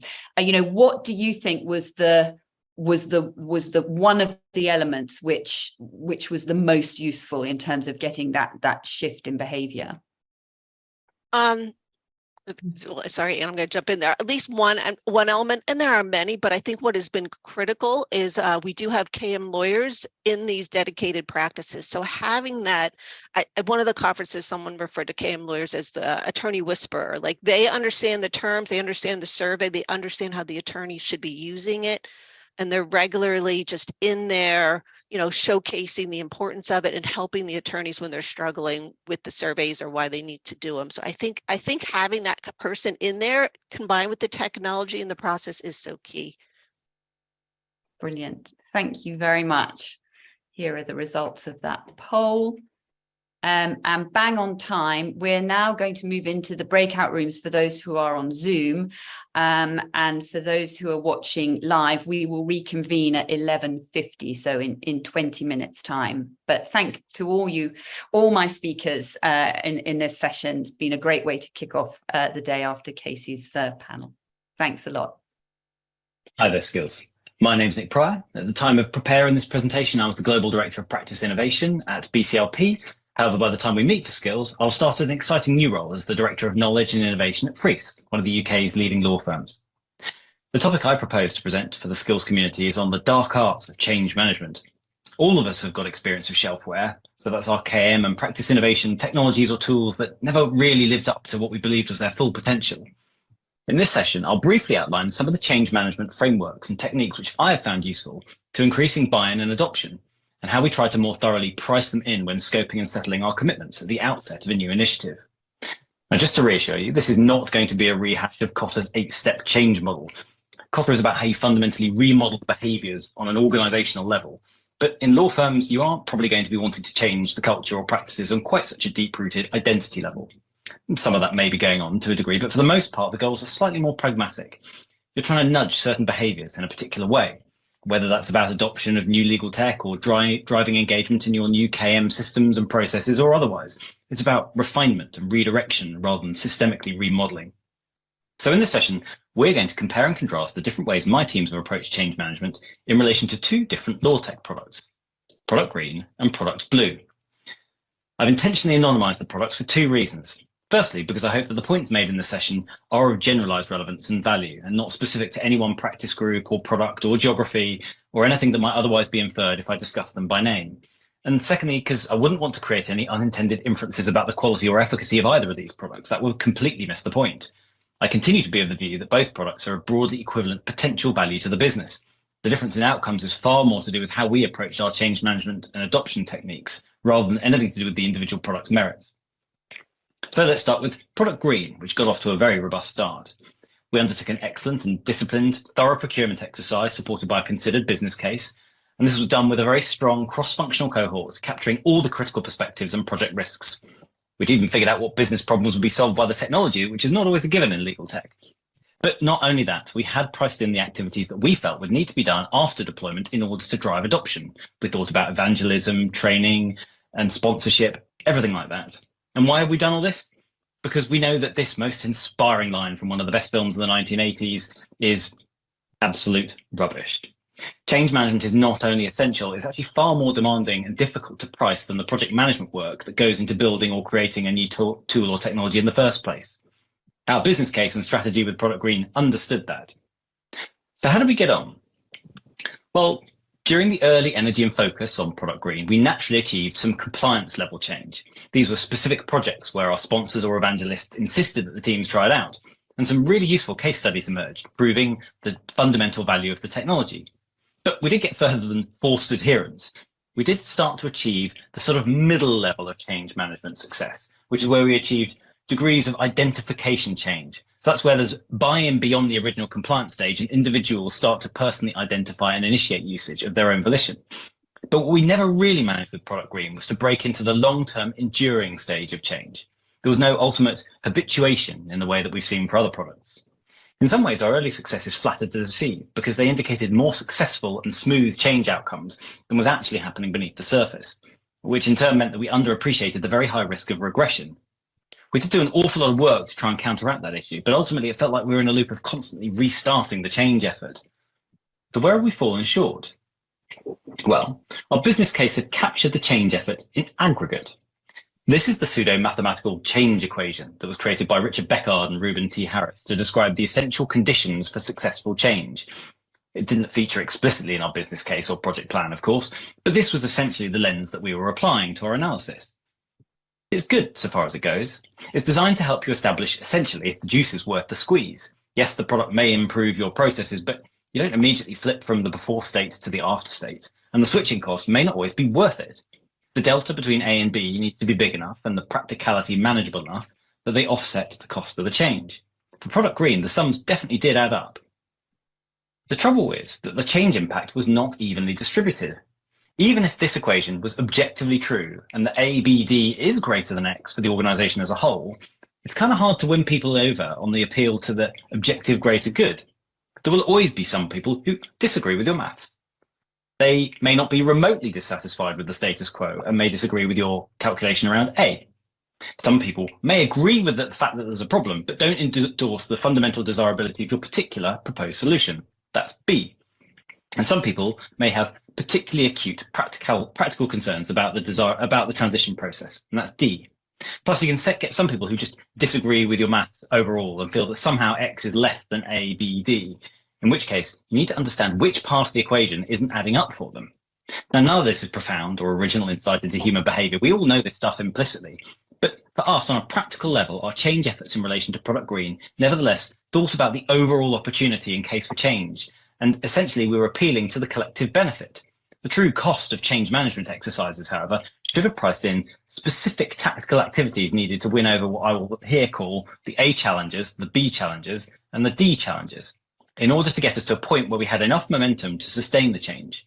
Compliance level change can focus on the equation in aggregate because skeptics are dragged into line anyway. But to actually normalize the change in behavior for everyone, you need to make it add up on an individual level. Enter now Product Blue. This legal tech product came to us in the way these always seem to do. We had an enthusiastic partner who was willing to act as a sponsor, and we felt there was a clear opportunity here. So we began by formalizing the business case and articulating the functional requirements and looking at the market to make sure that we were pursuing the right product. And we then established the fundamental change effort as we had done before. But then we went much further, recognizing that we needed to think about individual change requirements as well. And we did this by reference to what's known as the change manager's principles of stakeholder engagement. There are 7 principles. I like all of them. I particularly like the first one about how you can always forget about particular key stakeholders, but bear in mind they will never forget about you. But for the purposes of today's presentation, we're going to focus on 3 in particular, highlighted in red, because I think these align particularly well to our A, B, and D challenges. Let's start with our A challenges. Again, these are the people who don't accept that the status quo is unsatisfactory. For these people, you really need them to feel the heat of the burning platform. And principle 6 applies here. An emotional case will often be more effective than a purely rational one. Now, a hat tip here to the Skills Book Club, which is currently deep diving on how and why our emotional side overrides our rational side. But we don't have time to expand on elephants and riders and carving a path here. Suffice to say, we recognize this dynamic at play when rolling out Product Blue, A small number of fairly senior stakeholders were classic A challengers, despite an objectively strong business case. And so to counteract this, we prepared vibrant anecdotes and emotive quotes from members of their team who were hugely frustrated with the existing process. Now, there was a risk in doing it this way, the potential for sounding hyperbolic or presenting the current work being done by the team in an unreasonably harsh light. And it was a huge amount of additional work, largely unseen, in order to validate a business case that frankly had already been approved. But it was important to get the A challengers to emotionally buy into the change imperative and to see the change equation in the way that we had assessed it in aggregate. And it was essential to our ultimate goal. Secondly, let's think about our B challengers. These are the people who are ambivalent, or perhaps they acknowledge the unsustainability of the status quo, but don't necessarily buy into your choice of solution. For Product Blue, we had several individuals for whom this applied. One example was an important stakeholder who was a recent lateral hire. Their previous firm had adopted a competitor to the product that we were onboarding, Product Blue. So they instinctively supported the case for change and introduction of legal tech, but took a different view on the desirable end state. For B challengers, Principle 4 particularly applies. Some stakeholders are best engaged by others. Now, as a central function within the firm, we knew that there were limits to our credibility and influence as change agents. This is a common challenge for KM and innovation teams in general, who are trying to shape behaviours but operate outside of service delivery. In relation to Product Blue, we certainly had considered the B challenger's preferred alternative product as part of our procurement analysis, but we couldn't profess to have the deep practical experience with it that they did. So to compensate for this challenge, we had to spend a huge amount of time back channeling and building support from the line managers and the change targets within the delivery stream. We needed their support. We also facilitated a blind A/B testing exercise run by neutral members of the change target cohort in order to validate our original assessment. And ultimately, we won the support that we required. In fact, overall, we took a far less visible role for Product Blue than we had for Product Green, precisely for this reason. My own natural instincts are to try and drive from the front and to be a vocal champion of change, and there's a place for that, but we recognise that in order for this change to be truly accepted and sustained broadly, we had to empower the line managers to visibly own the process. This meant we were actually doing far more legwork to enable the success, but in a much less visible way. But in reality, this was a much smarter way of influencing behaviours and overcoming resistance from people that fall into the B challenger category. B challengers can be highly disruptive to your change goals and require very close individualised attention. When you're preparing the overall change equation, consider the possibility that you will uncover a large number of Bs and make sure that you've budgeted your time accordingly. Turning thirdly to those people who are sceptical about the practicality of the change. For them, Principle 7 is particularly resonant. For Product Green, much of our change effort had been on training and evangelism and technical support. We kind of tried to stay as far out of the legal service delivery loop as possible. That's not fundamentally our jobs. But for Product Blue, we decided we should be much more willing to roll up our sleeves and get involved in live client projects. It's a tricky balance because non-chargeable support from an innovation team doing work on behalf of the legal team is not a particularly sustainable long-term model, either from a capacity or an economic perspective. But we needed to prove the point, make the benefits real, and help smooth the transition. This was particularly useful in contexts in which there was a compelling use case under time pressure. Advocacy is pointless in that sort of situation. It's far better to demonstrate and support and let the results do the hard work for you. As with the previous principle, this is often much less visible work, since you'll want your change target to reap the benefits of your efforts and will want to downplay your contribution to that end. So in conclusion, Kevin Costner is a liar. Building or deploying isn't enough. The change effort needs to be intentionally priced into every new KM or practice innovation initiative. And change occurs by degrees, and be wary of early wins that can give you false confidence that it's bedding in. Bear in mind that your business case will look at the case for change in aggregate, and that's important, but your individual change targets may not price the calculation in the same way as the organisation. Recognise that you'll need to tailor your change management tactics accordingly. This is hugely time-consuming work, and often somewhat thankless, to be honest, but without it, your change efforts will stall. This approach served us incredibly well for Product Blue and added up to achieving a lasting change as the product truly embedded itself within the attorney's working practices. Thank you so much for your time. Thank you, Nick. And you've got some questions already in the chat. Thank you so much, everybody. I will now question and answer myself for a couple of minutes. Thanks for the questions in the chat. I hope that presentation was useful. Oz, you kindly put in a question about what you do with dinosaurs. Do you bring them along or let them go extinct? I guess if you're playing the real long game, you can let them go extinct. But I think it comes around that be challenger point and about how disruptive some of those that feel quite strongly against it can be, particularly if they're influential stakeholders. So you do need to try and find ways to bring people along. Increasingly, though, trying to think about building communities or centers of excellence. So you have the people that you deploy the technology to are really have a sense of ownership and particular responsibility to be the evangelist. So kind of focusing on a certain area and let them drive through from there. So you can focus your attention, but unfortunately the dinosaurs can't be ignored because they have an ability to eat you, I think. David Hobby was asking about what change management techniques I think are particularly effective for lawyers.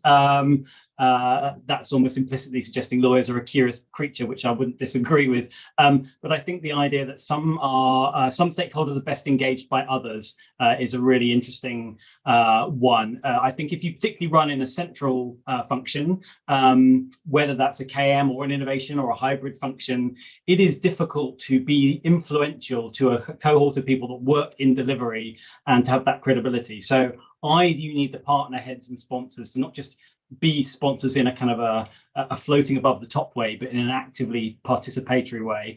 I loved what Patty was saying earlier. Patty Johansson at Goodwin was saying about knowledge management teams as being attorney whisperers because they've got the credibility and the empathy and the focus. I think that's so invaluable. They can be the kind of the Trojan horse that drives a lot of the change management piece. So that would probably be my answer to that. We have, I think, 1 more minute, do we, Oz? I think.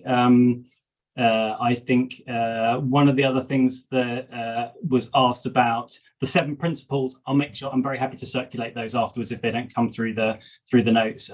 Carol, you asked about the 7 principles of change management. I find all of them have insight and value and use. But I think that time checks us for this session. I think a poll will probably be going up very shortly. And then we'll transition. No poll on my session. Thank goodness, I'm not subject to critique. So we'll transition straight into the next session, which is with Catherine and Horace on improving your performance with AI tools. Hi, I'm Kathy Goodman. I'm a Practice Innovation and Knowledge Counsel at Paul Hastings. And I'm Horace Wu, the CEO of Cynthia. Over the last decade, most law firms have adopted AI technologies to help improve the efficiency and throughput of legal work. We're looking to capture more concepts than those that come pre-trained out of the box, so we need to use AI software that enables learning.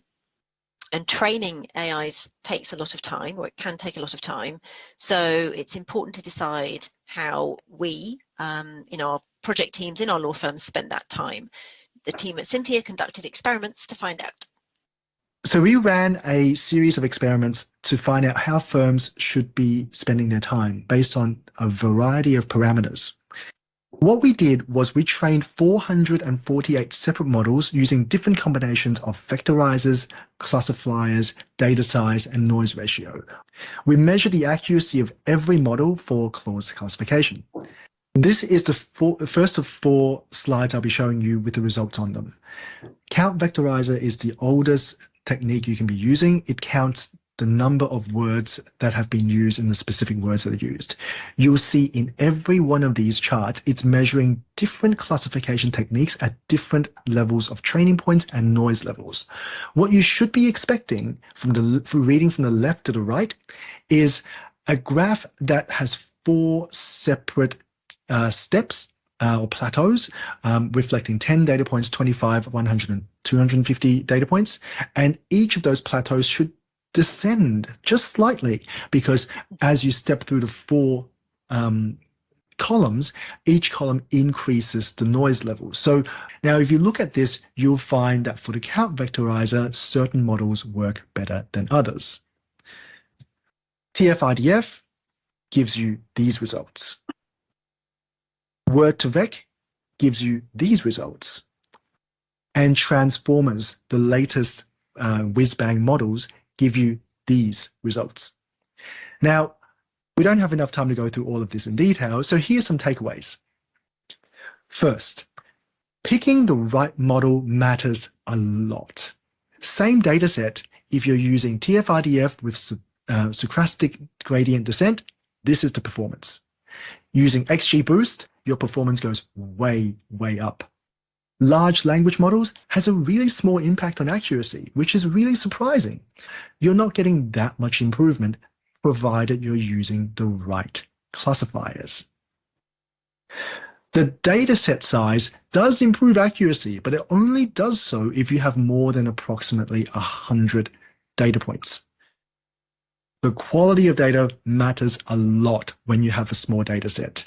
Even a 5% noise ratio has a significant drop-off in your performance.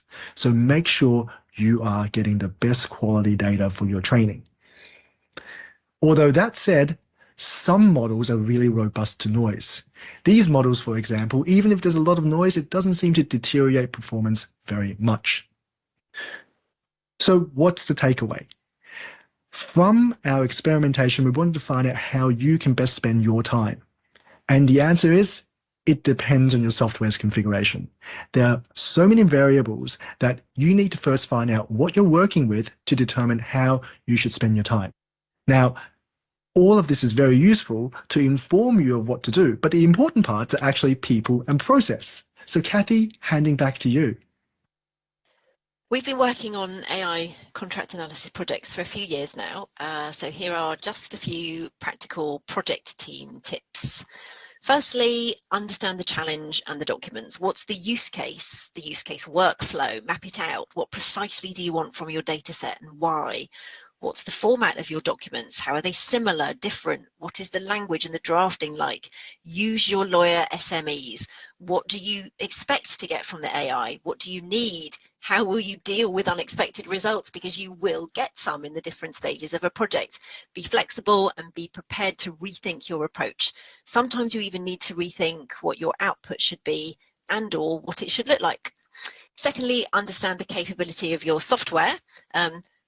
All the complicated stuff that Horace just said, use your tech experts. Third, use a playbook to ensure a cohesive approach from your project team. A playbook, so a set of instructions, will really put everyone on the same page. If you're training an AI, have clause interpretation discussions in your project group.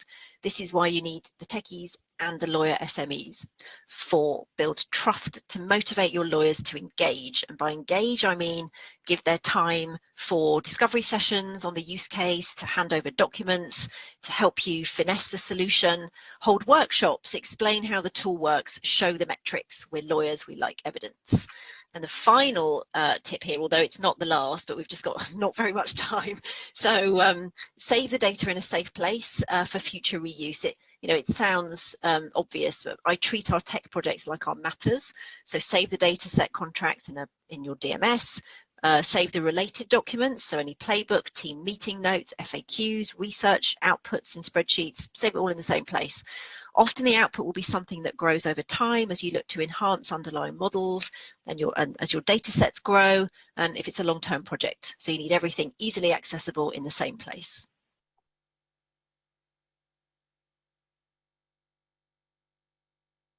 So much. It was an excellent presentation. Horace, thank you for kindly representing for both you and Catherine on this. So in our 3 minutes Q&A quick fire round. So first of all, you guys were talking about contract analysis projects. I was wondering if you could give a little bit more color or context on kind of the user-facing solutions, kind of how you've used this amazing technology from a kind of a user perspective. Thanks, Nick. Thanks very much for having us. So I'm going to be speaking on behalf of Kathy on this one because this is really a question directed at her and Paul Hastings' team. The contract analysis projects that they were doing were testing a number of different AI solutions, and what they tried to achieve differed based on the use case that they were trying to solve. So, for example, some of them were really basic contract review projects where extract certain things, put it in a table. Others required training different bespoke AI to pick up interesting clauses or non-boilerplate clauses, and then identifying the differences and variations across the content in a large data set. So because there was so many different projects going on here, the feedback varied depending on the output. But for the really successful projects, there was a lot of excitement and positive reaction around how the AI can help save lawyers time and how the content was presented. So, for example, automatically into an Excel spreadsheet by extracting the data from these underlying contracts, which would have been difficult to use, difficult to get with standard boilerplate AI.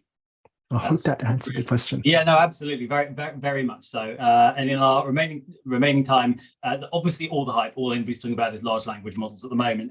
All of us are curious and looking at it with some with greater degrees of expertise than others, and you'll certainly be more expertise. I was interested, therefore, by your observation that they have actually very small impact on accuracy. Do you think it's all hype then, or do you think it'll provide a meaningful step change in other areas? What's your view on the topic? Yeah, look, we love large language models. We think they're super powerful, but large language models are sort of like Swiss Army knives.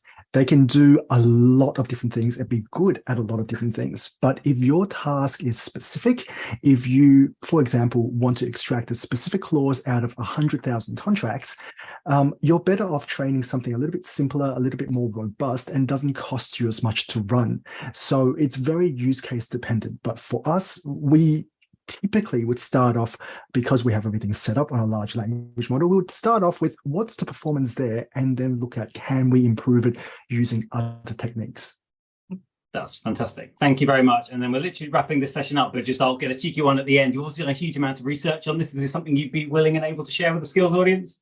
Yes, I will send a link in the chat. So guys, feel free to visit the link. You can get our research report, and I see a lot more of the information in the underlying report.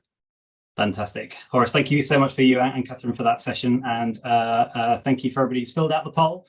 And we'll move straight into our next session, which is on custom KM platforms and inside McKinsey's legal playbook. Hi, my name is Michael Korn. I'm the manager of legal knowledge here at McKinsey & Company. And this is my Skills 2023 presentation. Just a quick intro. Again, my name is Michael. I am a former practicing attorney. I was a litigator in New York City for about 8 years, and then moved on to kind of the business and operational side of law at Bloomberg and some larger law firms and other organizations. And so I have that approach. The approach that I take in developing this legal playbook, and also in how I work day to day with attorneys, is think about it from their perspective, put myself in the attorney's shoes, and try to work from there to try to create the best solutions. So I'm going to run through this quickly because we're on limited time. So the problem we were trying to solve with the legal playbook is how do we consolidate knowledge across a global department and provide central access, and also allow the attorneys to know who are their expert colleagues in different subject areas. The solution we came up with was the legal playbook. It's a singular platform with an intuitive, user-friendly navigation. It's audited on a biannual basis. It was created with a collaborative process among a number of stakeholders across the department. And it also specifically cites the author and contributor of all the different content that's displayed there. Some of the key takeaways are that it's cut down on search time. It's created a great process for developing in pieces and phases. It's not done all at once, but it's an iterative process. The leadership at McKinsey Legal have empowered me to really manage it and work with across the department with a number of the key stakeholders. And it's really held people in the department accountable for if they use something outside of the legal playbook that isn't on the legal playbook, they're accountable for that. Some of the key design features that I'm going to show you in a minute is that it's the starting point for your legal research. It has an outward focus. How would it help somebody who isn't an expert in a particular subject? The layout expands, and it also, you don't lose your starting point. If you're looking for things, it kind of has an expansive layout to allow you to keep where you are and not lose where you started from. And all of the content is curated. So let's go right into looking at the legal playbook. So here is the legal playbook. Here is the main page. It has a search bar at the top. I'll get to that in a minute. But there are some key blocks that kind of organizes everything. And every one of these lines that you see here of different subject areas, those are clickable and expandable. So I'm going to do that in just a minute here as an example. So let's say you're going in here and you want to learn something about skills. So you go here to Key Legal Resources, click on Skills, and that menu is going to expand. And now you have everything in Skills, and you're going to click here on these subsections, and you would see the different materials within the skills subsections. And now here are the different documents that would be in these subsections. And as you see, as I scroll over it and hover over it, you're going to see a little tooltip that gives you a description of what these documents may be.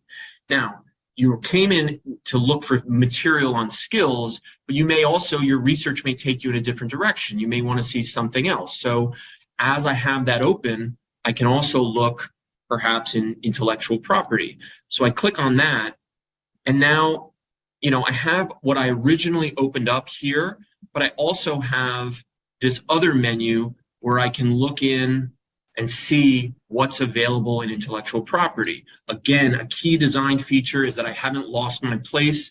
I'm still where I started. And until I'm really ready to click into something, everything's out here laid out in front of me. So what I'd like to do now in the limited time we have, I would just like to show you an actual document that we have here. There's 3 different types that I'm hopefully going to get to. First, I clicked on this one document where you can create embedded text. So this document has text that's actually here that you can see. You can create a brand new document that actually lives on the legal playbook. And as you can see here, I'm the point of contact. Here's the team, the legal operations team that's associated with it, and here's some key metadata on the side. If I go back and I click on this next document, you can see that there are a PDF can be embedded in here. So here's an example of a PDF as part of the document, again with the same metadata. And then third, you can create a document with a web link attached to it. So I have that web link, and here it brings me to the Skills Law site, so I can get to that really easily from this document. The last thing is we can run a search for skills. I click on that, and it gives me the various search display and options, and I can explore that. So I think that's all the time that I have. I really appreciate it, and I hope you enjoyed going inside the legal playbook. Thanks, Michael. Really appreciate your video. And thanks for those who are submitting questions. So in our 3 minutes together, so just to get first one out of the way, there's obviously a huge amount of proprietary development as well as the content itself. Was this built on SharePoint, or a few people were asking what the underlying platform, out of curiosity? Yeah, definitely. Thanks, Nick. It was actually built on Drupal, which was that platform was used to build other things that are used within the legal department, such as we have a legal portal, a centralized database for other information. So that was kind of the same tech and platform that was used for this as well. Fantastic. I've had a couple of questions on the side about McKinsey's obviously got a great reputation in lots of ways, and particularly for having a learning culture. I'd be interested in your thoughts on how that's fed in. And maybe as part of that question, I love thinking about UX and design and designing for users. When I first started in KM, I always assumed, and it was an implicit assumption, that I was building for the junior lawyers. We then, in later years, ran stats and were surprised actually how senior it skewed our most popular users. So I was wondering if you can give any perspective on your user group and how you design for them.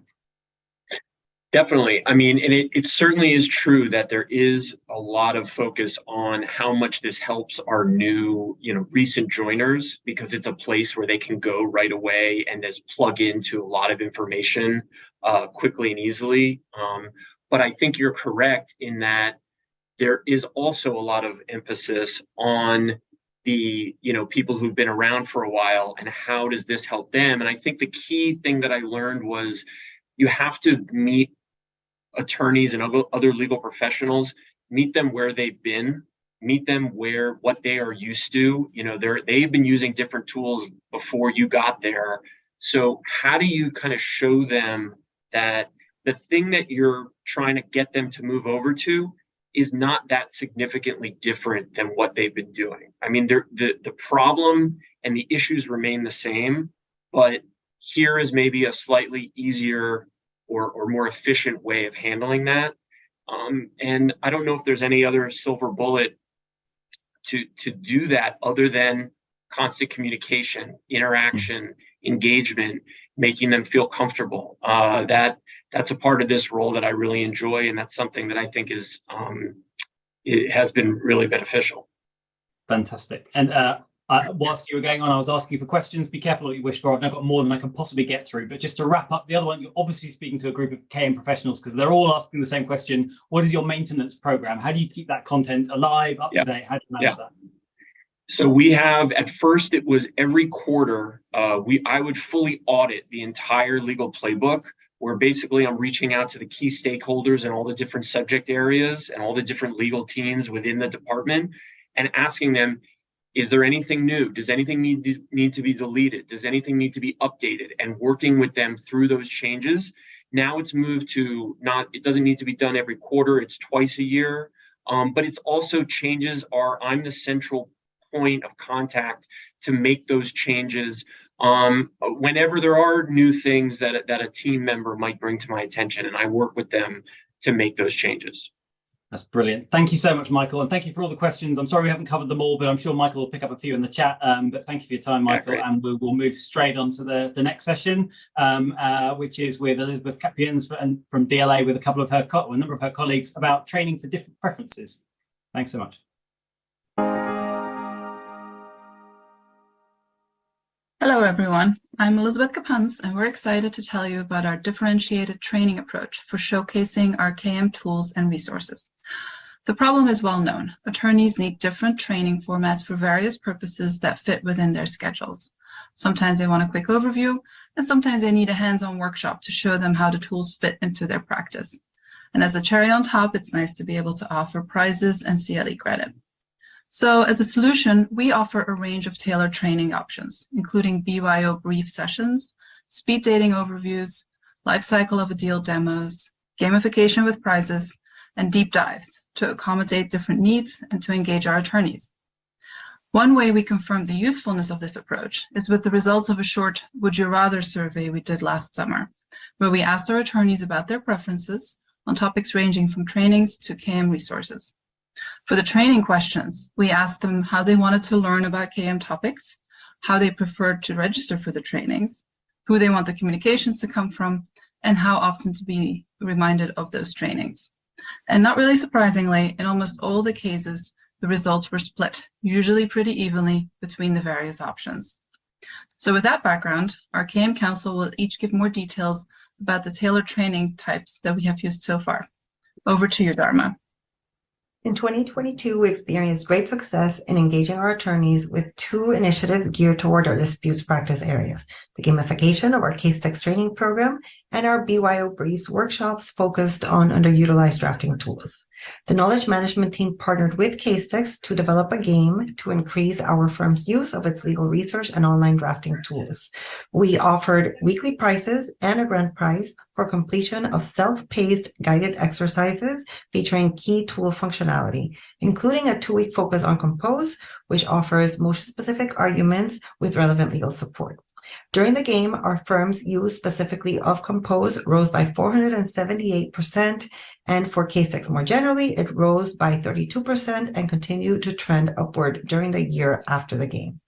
Our increased use of AI drafting tools can also be attributed to our BYO Briefs workshops, which showed how to integrate AI and other legal research writing technology into the drafting process.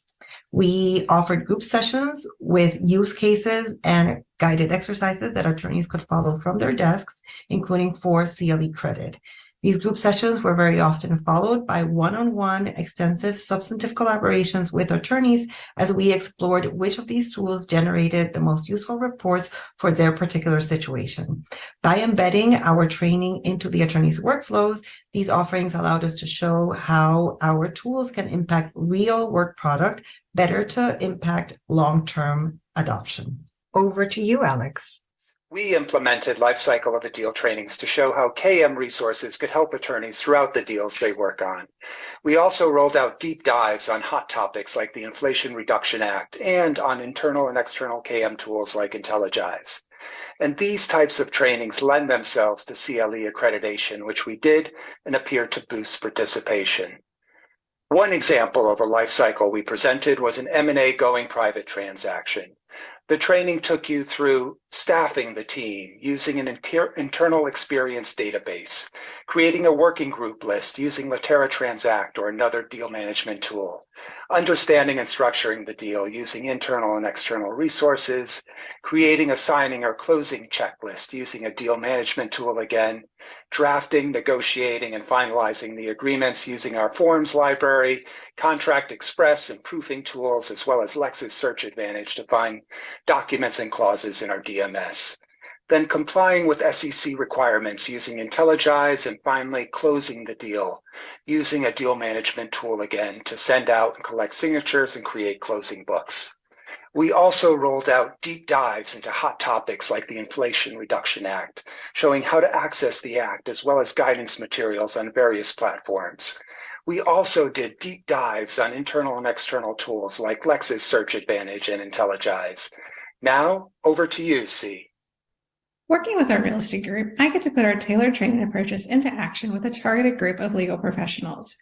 For instance, while we found that office hour style trainings work well for our real estate paralegals and assistants, it wasn't getting the engagement that we wanted among our attorneys. This was confirmed at a conference last year when an attorney challenged me to do trainings in 10 minutes or less. From that challenge, the idea of speed dating for knowledge management was born. 1 or 2 times per month, we do a 10-minute or less demo of our knowledge management tools geared for real estate. We've seen increased attendance and engagement in these sessions and an increase in requests for deeper dive demos and trainings, such as for our purchase and sales survey and for Latera Transact. All of our KM for RE speed dating demos and deeper dive training sessions are recorded and made available in multiple locations, including on our knowledge management platform and on the practice groups team site. We want to be sure that for those who are not able to attend live, they still have the opportunity to learn about our tools. Everyone learns differently, and that goes for attorneys and legal professionals too. We hope these examples of our tailored and incentivized training approaches spark some ideas for how to engage folks at your firms in all that KM has to offer.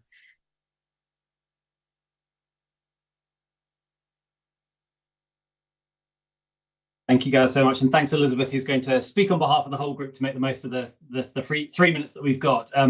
I think we're all slightly recovering from the amazing stats you had on some of the success and impact that some of these things had. 400% is no mean feat. So you've had some great successes.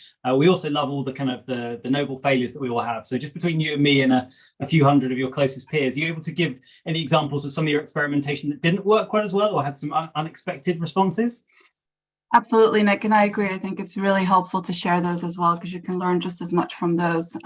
C actually alluded to one that we tried office hours for attorneys and they just didn't really show up. It's been very effective for our paralegals and our assistants, and they still come to regular sessions where they can ask questions. There's usually a highlight of some kind as well, but we just didn't get the attorney participation, which is why we jumped on this opportunity to do the speed dating session instead. Another example is that even though we offer CLE, and I think it has its place, we notice that the audience, and particularly the participation of the audience, changes depending on whether you bill it as a CLE session or if you make it a workshop. And so that's something that we've kept in mind as well. When we call it a CLE presentation, people are kind of sitting there passively and don't really engage so much. When it's a workshop, they actually come ready to learn, sometimes with their own questions and their own examples. So that's another thing that we're learning as Dharma, for example, is now doing data analytics workshops. We're highlighting the workshop part of it. It's supposed to engage them more specifically. And then another thing that we realized was that we used to call all of these trainings, and we still have trainings, but we also started shifting the naming of what we call these sessions. We often call them demos, and that already helps. It seems like people rather go to a demo than be trained on something. But you'll notice that we use these kind of like everyday, more fun qualifiers like BYOB, office hours, speed dating. We think it's an easier way to connect with people, and at the same time, they're actually very descriptive in terms of what we're offering. So the naming of what you call your sessions can be important as well, and we've learned about that. I think that's very smart and very thoughtful. I'm sure we can all take a lot from that. I love the anecdote of an attorney who challenges you to deliver training in 10 minutes or less. It kind of reminds me of Neo in The Matrix, where he's got to fly a helicopter and he doesn't know how, so he just downloads it into his brain in a moment. I was wondering to what extent you take that challenge as an opportunity to kind of do hyper compressed training and try and get the key points from an hour, or do you use them as kind of tactical, teasers to draw people into something a bit more substantial, a way of upselling? It's really both and then some. We use it for a couple of different types of things. We've certainly used them for compressed trainings, which is good for some of the tools that are ready to access, and use quite quickly. So you just sort of show it to them, people are ready to go on their own. Then you can actually use them as a teaser or an overview for maybe a new tool. Like when we're rolling out a whole new platform as Litera Desktop or so, it can be like an initial functionality that you showcase, and then you can say, come to a deeper dive session or a fuller on demo of what the functionality can do beyond that. And then we also use it for very particular targeted initiatives and rollouts, like for a particular group on a particular topic. It can just be a very helpful tool to either engage them for something that they are off and running themselves, or that you can then use for deeper dives. So we use it in a range of situations. Fantastic. Thank you very much. And then just our last minute while people are filling out the poll. I remember you guys talked, I think it was last year, about the KM concierge stuff. I was wondering, is that folded in and part of this? Has that been reframed, or is that kind of an additional part of this package? We still do that. And I think it also goes to the point that you were making, Nick, is that it is important to actually meet the individuals where they are and where they need to be. And so this sort of personalized, customize, and tailor approach is part of what we offer. We have the tools, we have the technology, but unless you connect the attorneys to it, they're just not going to use it. So that's all still part of it. Yes. Fantastic. Elizabeth, thank you so much to you and the whole team. It was a really great presentation. Thank you very much for your time. And thank you. 10 minutes or less to do the training, 10 minutes and rotating through each of these. So we're into the final home straight of this section here. We've got an excellent session now from the team at Goodwin on Matametrix and their Go Team data literacy. David Harvey, Director of Knowledge Management for Litigation here at Goodwin. And I'm Sarah Elevance, Manager for KM Systems and Applications. Today, we'd like to talk about Matametrix and Go Team data literacy. The Go Team is a critical part of Goodwin. The Go stands for Global Operations and represents our allied professionals who support our clients with their business of law and legal operations needs. In addition to supporting the internal practice of law, they consult and assist law departments with IT, diversity, knowledge management, pro bono, legal operations, and other law department issues. So it's essential that they understand the legal business. And that's why in December 2021, during an internal presentation on our deep deal dashboards, our Chief Operating Officer asked the question, is there something like this for the Go Team? Our KM team had already developed visualizations for litigation, transactional matters, client and industry data and trends. So we spun up a branded dashboard for the Go Team called Business EQ Matametrix Dashboard, or the Metrics Dashboard. The Metrics Dashboard provides a friendly branded overview of 5 areas, including business law metrics, litigation metrics, new matters, client metrics, and industry metrics. Each section provides a small taste of the data while also leveraging and tying into existing dashboards and reports. The metric dashboard was built in Tableau on top of our enterprise data warehouse with information flowing from Foundation. One example we can show you is the public M&A deals closed dashboard from September 2021 to August 2022, which shows the deals of this type closed per month. The litigation dashboard shows metrics around top forums, types of litigation legal services, case dispositions, and industries served by litigation. The matter opening dashboard shows trends in matter opening per week with detailed analysis available and a breakdown of the trends depending on the average value of the legal work involved. And in addition, there's detail available with the department, office, or business unit levels. The client metrics shows clients open by quarter with breakdowns by business unit, along with trends in work for top clients. And the industry metric shows the top client industries served for the last few years, including a bubble graph showing compound annual growth in specific industries over the last 4 fiscal years. So what were the metrics for the metrics dashboard? It was launched with accompanying online training for 185 Go Team participants. It has received more than 2,000 views by 254 unique users, with the greatest interest shown in the underlying deal dashboard and the new matters dashboard. Internal feedback has been uniformly positive, with Go Team people appreciating the improvement in transparency of our key data, as well as the links into more detailed resources. We've learned that teasing some aspects of your key operational metrics is a useful way to engage people inside the firm with Goodwin's data and knowledge management efforts. And finally, we would like to thank ChatGPT for helping us write the script for this presentation. That concludes our presentation on Matter Metrics and the Go Team Data Literacy Dashboard. Thank you for your time. Hi guys, David, thank you so much for that presentation. You're speaking on behalf of the pair of you. I think you're on mute, by the way, just while they get the question there, so you can make sure you unmute for that. But so thank you very much. So I guess, first of all, I was wondering if you could give us a bit more insight into the kind of how you figured out what data points were going to go into the Matter Metrics dashboard. Was it kind of shaped by your own thinking about, well, we've got all of this, what do we think would be a useful exec summary of the underlying? Or is it more based on them saying, well, this is what our business objectives are, this is what we're trying to do, it would be amazing if I knew more about X and Y? Or was it kind of probably a little bit of both, maybe? Yeah, so what we were trying to do was really provide a teaser of the data, not provide a way for people to really dive in and get their hands dirty with our data. So for that reason, we thought, for instance, that the business law metrics information about sort of the number of deals would be a great place to start. I have to say this was not driven by leadership of the firms coming to us and saying we want this, we want that, and also there was a presence of we had thought about one of the different aspects of the firm operations that people are interested in that we have good data on, right? We have a tons of data about our deal information, about our litigation cases, about our matter opening process. That had actually come out. Sorry about that. Little dog inspiration there. That had come out of actually some early work that arose out of the early days of the pandemic, believe it or not, the matter opening work. And then similarly, we've been looking at client metrics and in metrics around industry. So it really came out of sort of our programs of analytics. That kind of what was resulted in the silo. And then it was just our judgment about which was the best things to present at each of those levels.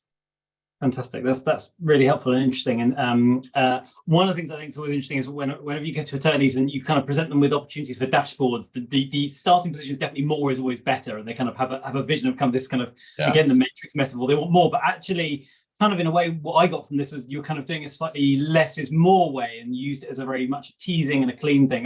Can you spot any trends about how much increased engagement you got in the underlying information from people who had access to Matter Metrics? Did it kind of draw them to look deeper or anything like that? Yeah, I think especially with respect to the matter opening, it really drove people in there. It's a little hard to tell. We don't have the same. It's hard to tell where the hits come from on the other dashboards, right? So.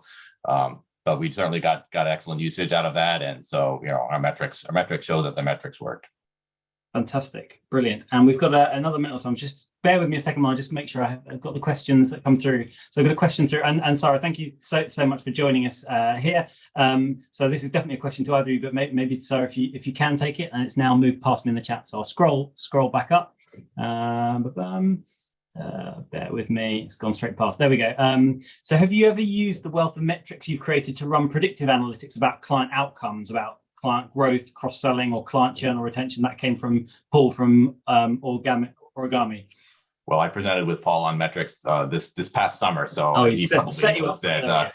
Yeah, he may know that we have not done predictive. We have not gone to that next level of data analytics. Okay. Fantastic. And Sarah, perhaps in the last couple of minutes that we've got here, you were in the breakout group with me earlier, and you were talking about some of the other Goodwin stuff. You've done a huge amount of work there. I was wondering if you could tell us something else about the Matter Metrics and the way in which you've worked with the Go team and how you've generally got the community to engage more in data. Yeah, so we work a lot with the marketing team on the Go team to help build out a lot of the metrics. And then David and I also work very closely together on it. We try to highlight the data in different newsletters and kind of shopping it around and presenting it to different groups. And we've had a lot of success with that. And just to add one thing to that, more recently, some of the deep deal work that was mentioned earlier, that's part of our data that's tied in here. That has also generated some external content and thought leadership pieces around trends in different markets. Fantastic. So I'm getting a spinning beach ball. Have you guys got me on Zoom still? I'm still working? Yes. Oh, thank goodness. Okay, well, I'll ignore the beach ball then, and we'll just hang in there and say, and thank you guys so much for your time. Really appreciate the presentation. It was fantastic. And this is the point we're going to transition out of this session. So thanks for this, and thanks for everybody. We're now going to have about a 20-minute breakout session for the registered attendees, followed by a lunch break, those of you in the US, or maybe a brief dinner break or a tea break for those of us in the UK. For those following the live stream, we'll be back on air in about 50 minutes. So that'll be about 1:45 Eastern or 6:45 p.m. here in the UK for the third and final Shark TED Talk tank, if you can get that out. But thank you guys again for your time, and thank you very much for participating. But during the lunchtime at 1:15, we're going to regroup here, and we're going to have some people who are web only will tell you what else you're not going to see today, and people who are hiring are going to advertise their position. So if you want to come back after the breakout rooms, you could spend the lunch break with us. Welcome back, everyone. Thank you. Thank you, Oz. Did you get your lunch already, Oz? I'm on a conference mode. I don't need to eat. Thank you all for the vivid conversation. Some of the rooms they attended were great. So we're now officially on lunch break. However, we are going to use the slide, and maybe stop sharing this, Stephanie, and if you could share, Ali, if you could share the site just to show people where they can find the recording of all the sessions, including those that we are not going to get to cover today. So on the site, on the homepage, you get to see yourself. And as you scroll down, sorry, let's go to the top of the page first. So all the way on the top, you've got, on the homepage, we'll have the live screen. This is the homepage. Next to it is another tab, 2023. When you click on 2023, you have the recording of all the sessions from today, including the transcript that Greg Lambert helped us create. Thank you for that. And then as you scroll to the bottom, we have 4 more sessions. We're going to ask Damien to tell us in 1 minute what the session is about, and I'm going to go to the others as well. Great. My session is on Sally. We are talking about how Microsoft and Ogletree are using Sally and how others might be interested in using Sally as well. We are a legal data standard that's being used by Thomson Reuters, by Lexis, by iManage, by NetDocuments, and we would love to be able to add your logo to that slide. Thank you. That was even less. Jake. All right. Hey. So we work with Kay and Christy at Simpson Thacher to design a tool that we're calling a partial solution to redline chaos, which is when you have multiple different documents, let's say in multiple email threads, and a traditional compare tool obviously only helps you compare 2 files to understand what's changed. But the real world is much more messy than that. There's many different files and many different versions. So the tool that we built together is essentially you can throw a bunch of documents into it and it will consolidate all of the edits into one working copy that's nicely color-coded, where the different editors are in different colors that you can work off of that one version. And the video is silly. Jacob is a cow, so highly recommend. David. And Jacob is a cow, I think. Sometimes. Easiest cow you've ever seen. Your Honor, I'm not a cow. David? Yes? You want to just, in 60 seconds, describe your session? My session had meandering topic thread. We talked about the perils of GPT a little bit. We talked about some of the presentations, but mostly we talked about change management. Stacy Rushing had some great things to say about how she basically imposed a scheme for classifying content and basically said, I'll do it, and then if people have a problem with it, let them come to me.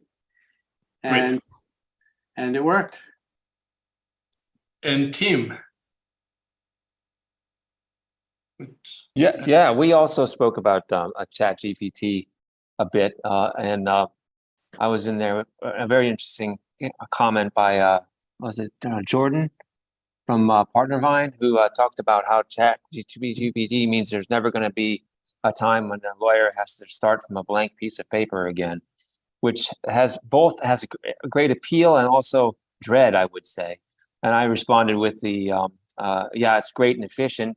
And ChatGPT has actually proven to be quite effective and interesting from some use cases I've tried. But every artist likes to start with a blank canvas. Right? No artist wants to start with somebody else's work. Now, can you do that all the time? Fair question. But we did chat about we're talking about lawyers, not about artists. So most of us would like to start from something. Hey.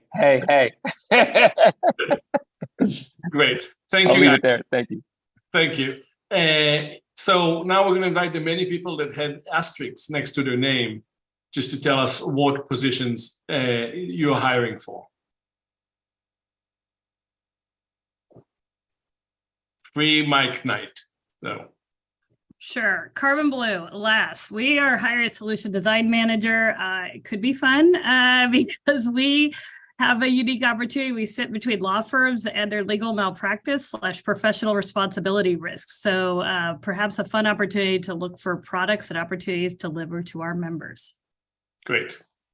Ashish, if you're on the thing. Yeah. My name is Ashish. I'm the CEO of a legal research company, Expert Witness Profiler, and we are turning into a legal tech SaaS company right now. So I'm in the market for a sales and marketing officer, a CMO. Great.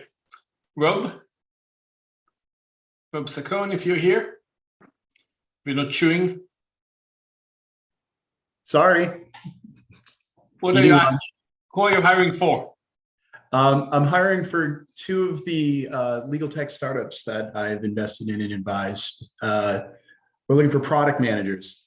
And I can't give a lot of detail right now, but if anyone has experience either in-house or in other vendors, sort of taking product management seriously and passionately, shoot me a note, I'll tell you more. Oh, thank you. Good luck. Our sponsor, Joe, what are you hiring for? So we are looking for a global director of corporate and contract solutions. So we think in terms of categories of innovation, and we brought on somebody to do the same on the litigation side, and it has been a tremendous success, I think, for her and for us. So we are dipping our toes in the water on the corporate and contracting side. Great. Elizabeth. Knew you were going to do this, Oz. Hang on, because I did actually go to get lunch. So no, thanks for calling us out. We are hiring a couple of KM positions, 2 KM attorneys, one focused on litigation, one on finance, and then we're also looking for a KT analyst to join our knowledge technology team. Thank you. Thank you. And Dharma.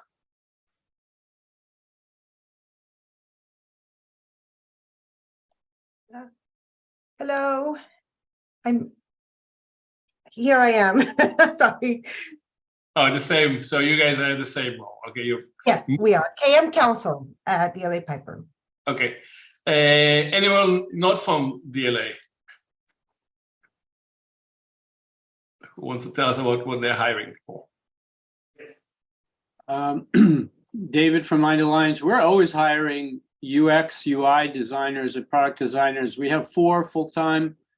We can't keep up with the demand from law firms that want us to do design work, so we're just keep adding more. Great. And Tara and Janine. Sorry, Janine, go ahead. Janine, we don't hear you. You don't seem to be muted, but you're not connected. Hi, can you hear me now? Yes. Great. Okay. Janine Zito from Cleary Gottlieb, part of the Knowledge Solutions team, and we are currently hiring for a senior specialist product manager in our London office. So if there's anybody on the European side that's interested in working in kind of KM and BD related tools and portals, would love to hear and connect. Great. Anyone else is hiring? And if not, the floor is open to anyone. And just remember, this is the unofficial part, but you're still being broadcasted live stream on the site. So.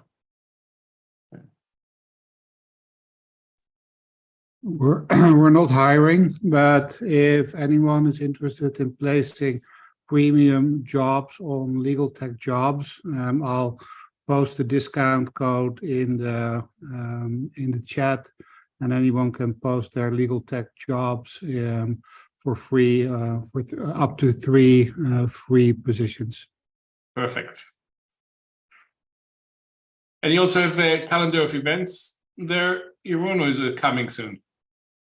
Calendar of events is coming soon. The events are an event on automation, predominantly aimed at law firms. So day one is workflow automation expert systems, and that's going to be on June 8th in New York City in person. And on June 9th, we have an event on document automation. And then on September 29, innovation in legal tech, also in New York City. But if I could just chime in there as well to say our events calendar generally for KM and innovation and legal tech related conferences is updated for 2023, and people can access that on the site as well if they're interested in seeing what events are coming up over the course of the year. And can you put the link in the chat for people? I shall. Thank you. Thanks, Oz.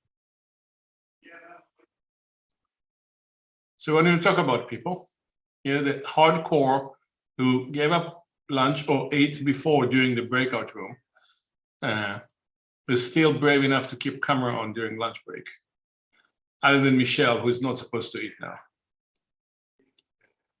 I'm trying to stay awake. That's why I'm connecting.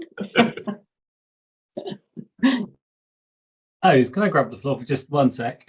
In my session, I said I didn't want to name vendors because I didn't want what we do internally to be a reflection on the products and all the rest of it. And in that spirit, I just wanted to talk briefly about the role that we all play on the buy and the sell side in building this ecosystem, making it vibrant and successful for startups and scale-ups, and for investors, it's still very much a growing market.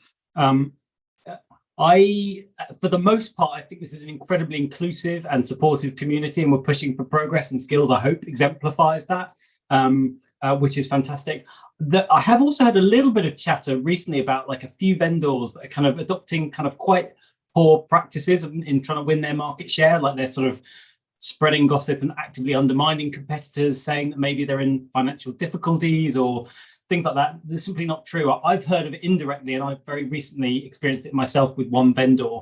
And what I was saying to them, and they'll remain anonymous, is that the market is way big enough for a diversity of options, and that, as Steve Jobs said when Apple was at a low point, Apple had to let go of the idea that in order for Apple to win, Microsoft had to fail. I've got enormous respect for anybody that's got the nerve and the bravery to run a startup. And I think we should all try and help make sure that we're celebrating those opportunities. And I believe that the space, even for rivals, to show a bit of mutual respect and all the rest of it. So if anybody kind of comes across vendors who are kind of trying that angle, can I just encourage us all to kind of not indulge and entertain that a little bit and think about who we want to partner with, and make sure that we're all focused on talking each other up and not talking the competition down. I'll get off my soapbox now.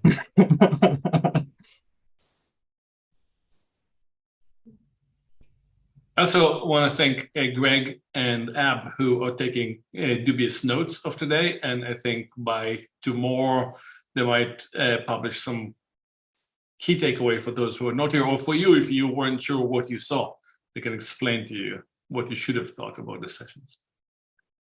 So Greg, where will we see that, your summary? Well, hopefully we can see that in the next couple of days once I get, because there were some live actions here that we wanted to put in. So, but I'll turn that over to you and Stephanie, and then you decide when it goes out. As soon as you're ready, but thank you. All right. Good.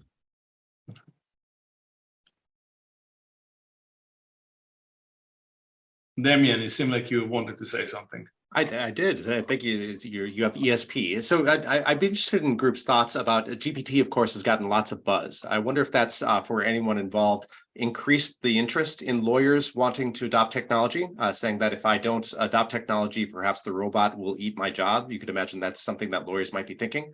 Is that true for other folks? Are you seeing an uptick in interest in efficiencies based on GPT? Yes. Yes, it's a great conversation starter, regardless to what it actually can or can't do. Definitely getting my inbox full of interest. Yeah, we even had some people ask us for a speaker that can come and talk to them about it. I know some of those. Is for those that have said yes, is that out of more, does it seem to be coming out of fear, or does it out of curiosity, or what is driving? Is it something?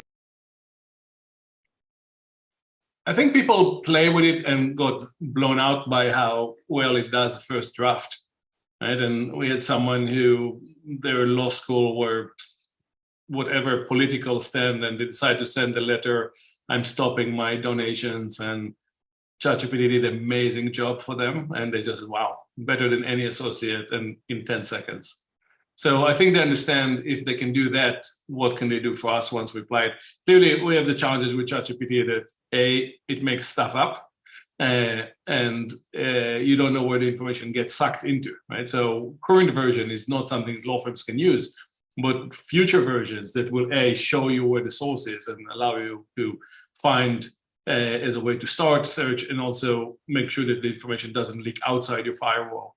It will be a game changer. And if you apply it, and if you're organized, and the key is to get organized today to apply it once it's ready for you. So, I know, go ahead.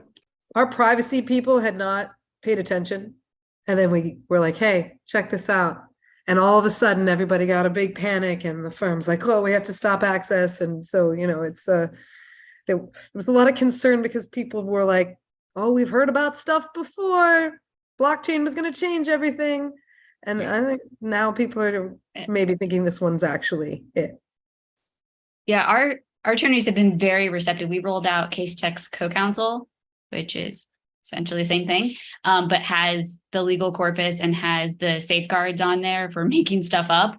A lot of safeguards, I can tell you, as being a beta tester, because I saw the previous version without it. And we were worried about that. We were worried about attorneys saying, like, is this going to take my job? And that has not been the response at all. Like, I think we were overly concerned that would be the response. And they've just been everything. And I've said this in a couple of breakouts. We've been telling everyone it's like having a summer associate at your fingertips. So it's not replacing the lawyer. Like, you have good and bad summer associates. Sometimes it's great, and sometimes it needs a little hand holding. But the attorney still has to review it. The attorney still has to add their spin on it and improve it. But it's a great starting point, and it's really fast.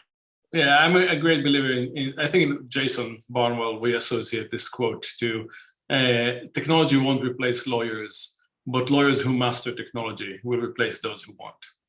Right, so I think that will become a tool to get faster, smarter, better service. And again, if you have access to the right data and you point it into your deal summaries, and we saw a lot of the talks today were about AI and data analytics combined, that seems like the magic sauce. Agreed. I like the go ahead. docket. I like Docket Alarms application to summarizing dockets, right? Which is just such a labor-intensive task for paralegals or anybody who's trying to monitor dockets for their clients. It's just such a great use case for it. Yeah, I think the hallucination factor for the summarization, because it's a closed universe, that's of course a really good use case, because it's almost impossible to hallucinate given a short thing. And to Oz's earlier point that I think is a good one is that if guardrails, and of course that's a solved problem with at least largely solved problem with Casetext, and of course with others.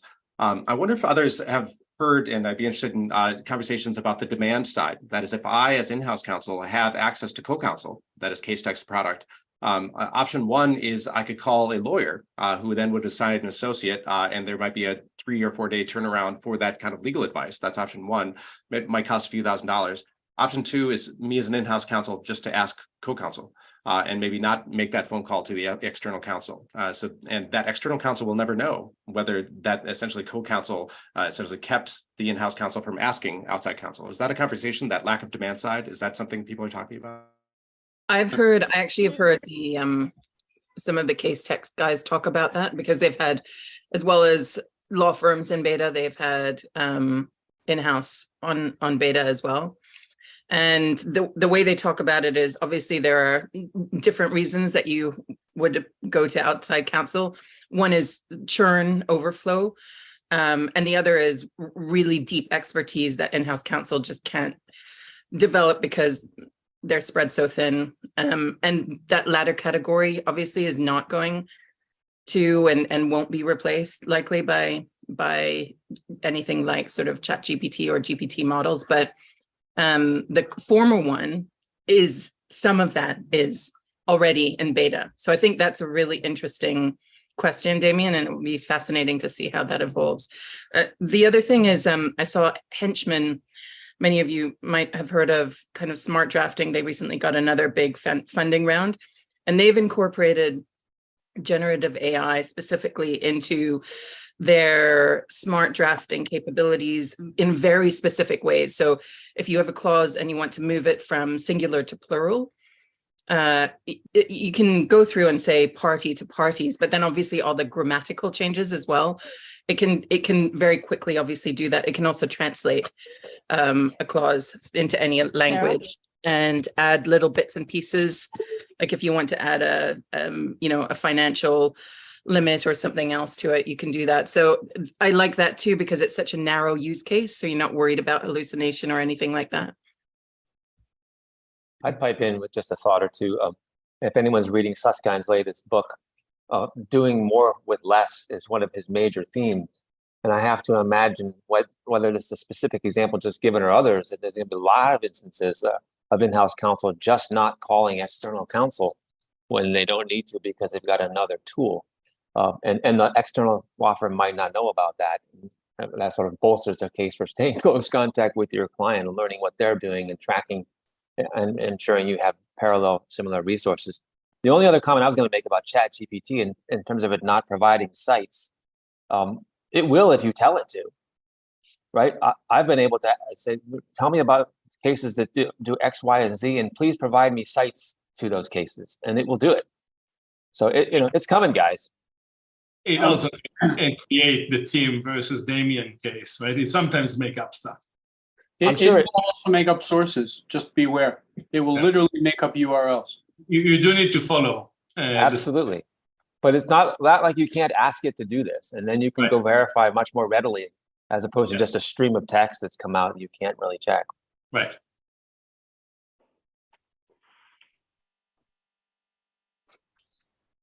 So we managed to cover ChatGPT as well, even though when we called for topics to this conference, it was before the release. I'm sure we had more on the topic. I do think you would have seen from Casey's article with the opening panel, a lot of the topics were about data APIs, how we get them even before was the release. And I do think what we all can do is really just get organized, make sure the information is clean and ready. So when you could apply it, you could train whatever you're going to bring in-house or Damien is going to give us from as a vendor or anyone else. That's right. And also, so I can give it to you as a vendor, and with my Sally hat, of course, the large language models need a skeleton upon which to hang all of their language. That skeleton is, of course, Sally. And Pablo from Casetext and others said, of course, that's the natural evolution, is to map large language models to the knowledge graph that is Sally. And so because you have for that API to work, I need to ask Thomson Reuters, give me all the motions to dismiss for a breach of contract in the Southern District of New York. Each of those is a Sally tag that you need to be able to use it, have an identifier within the API.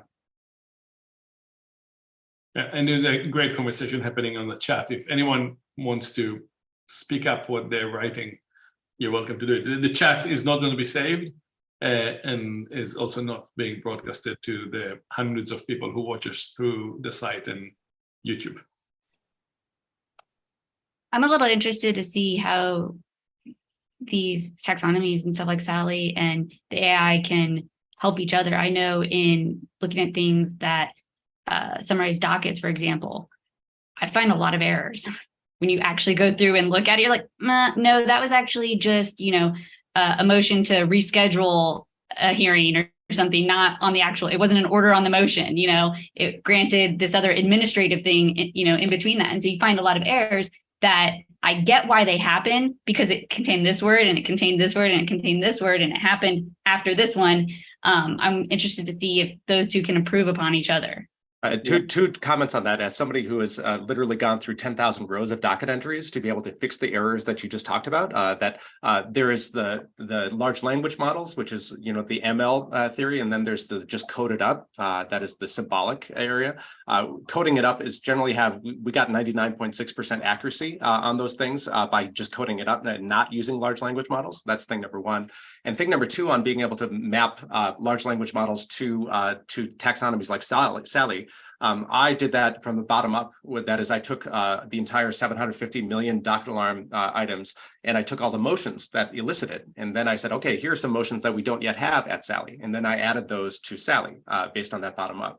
Similarly, Michael Bomarito, who's a collaborator with Dan Katz, has taken the entire US code and be able to say using an LLM, saying extract all of the ideas using SCOS, that is using a knowledge graph, extract the ideas from 26 US code.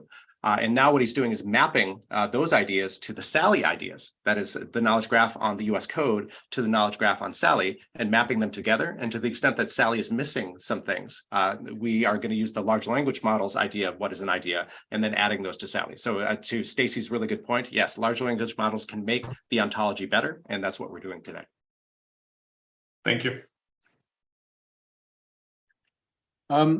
I was in Israel 2 days ago, actually last night, and I met with a company that's going to give OpenAI a run for its money with large language models that probably are better suited to law firms because of security and hosting and various other options. It's called AI 21 Labs. Very impressive PhD headcount. Serious entrepreneurs who've sold NLP companies, and we're going to be integrating their technology into solutions for law firms. So anyone who wants to check out their website or talk to me about it, feel free to reach out.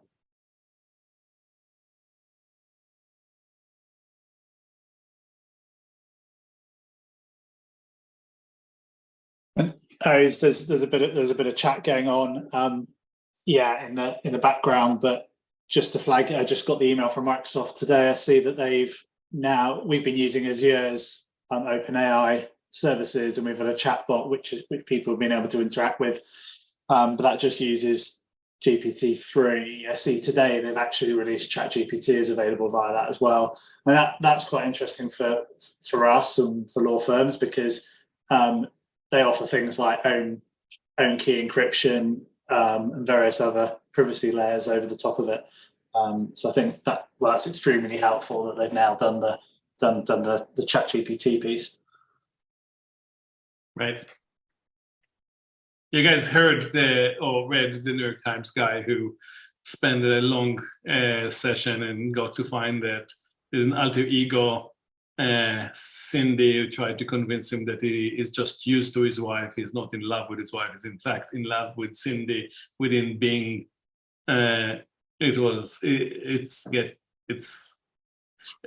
All I'm saying, I'm very happy that this technology is not connected to the real world yet and doesn't operate any machinery, because that can get scary.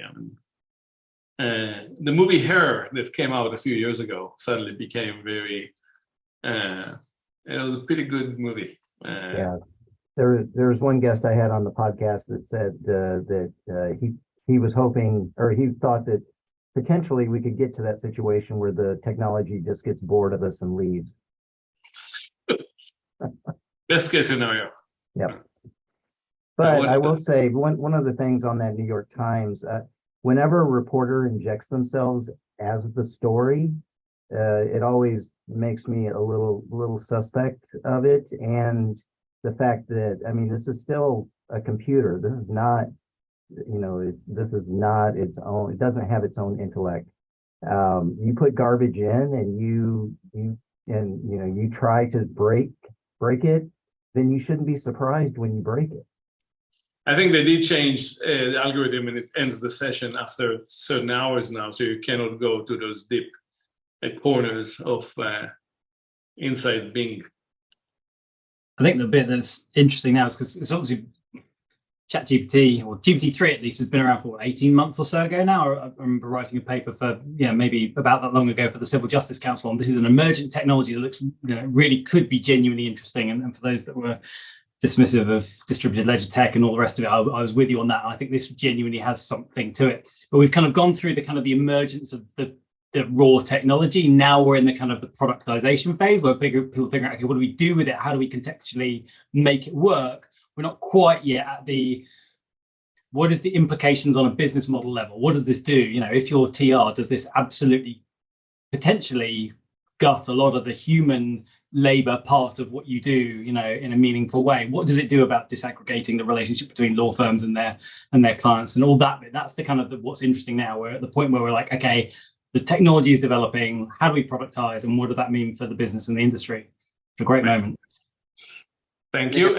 While we have a minute to spare, I'm just going to remind you that we're going to post, all the presentations already posted on the site. You could continue the conversation on the LinkedIn page for Skill Law. And those of you who are on social media, the hashtag is Skills Law. And thank you for all the chatter that's happening there. It's fascinating. And with that, Tanisha.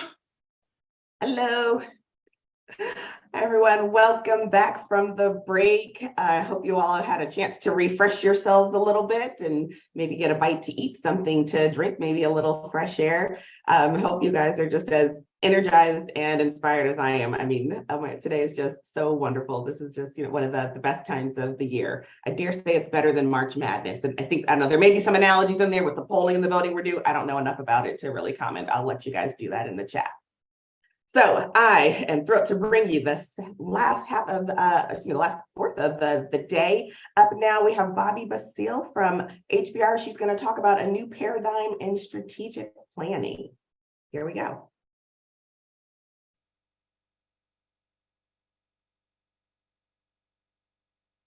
And we don't hear the sound yet. It's brilliant, I promise you. So just sit tight. And I know we're heading toward the afternoon hour. People don't fall asleep on me yet. We've got some great content. Pay attention, get those questions in the chat so we can make sure we get them when we get to the Q&A. To a new paradigm in law firm strategic planning. Over the course of our few minutes together today, I hope you come away with an appreciation for the inflection point we find ourselves in as an industry, an understanding of the pressures currently facing law departments and priorities that influence their selection of outside counsel, and ideas for ways that knowledge and innovation professionals can participate in creating and executing on law firm strategies designed to accelerate strategic growth. Industry analysts believe that we've entered into a new cycle in the evolution of the legal services industry, one that is likely to be characterized by challenges to growth. Typical law firm strategies involve consolidation, lateral acquisition, and increasing rates. Those tactics pose challenges in 2023 and beyond.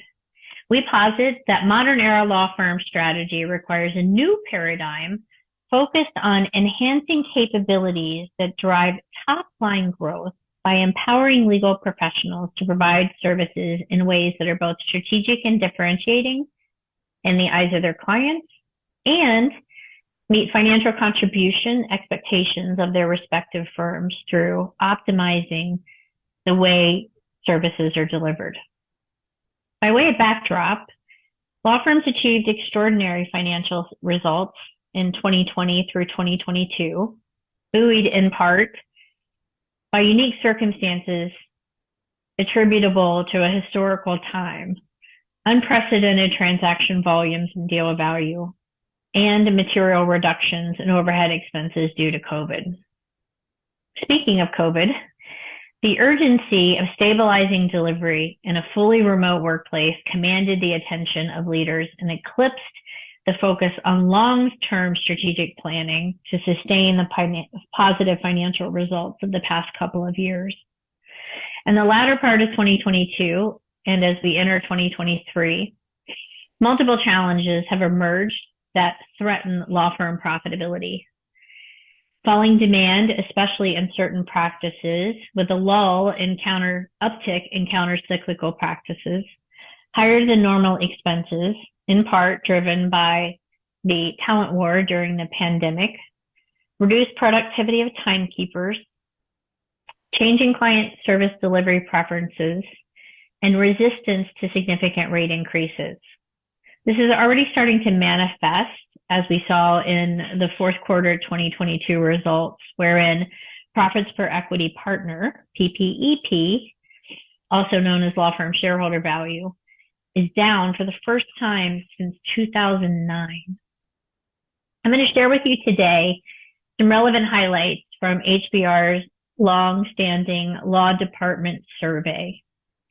Our survey was undertaken in the back half of 2022 with an eye towards projections in 2023.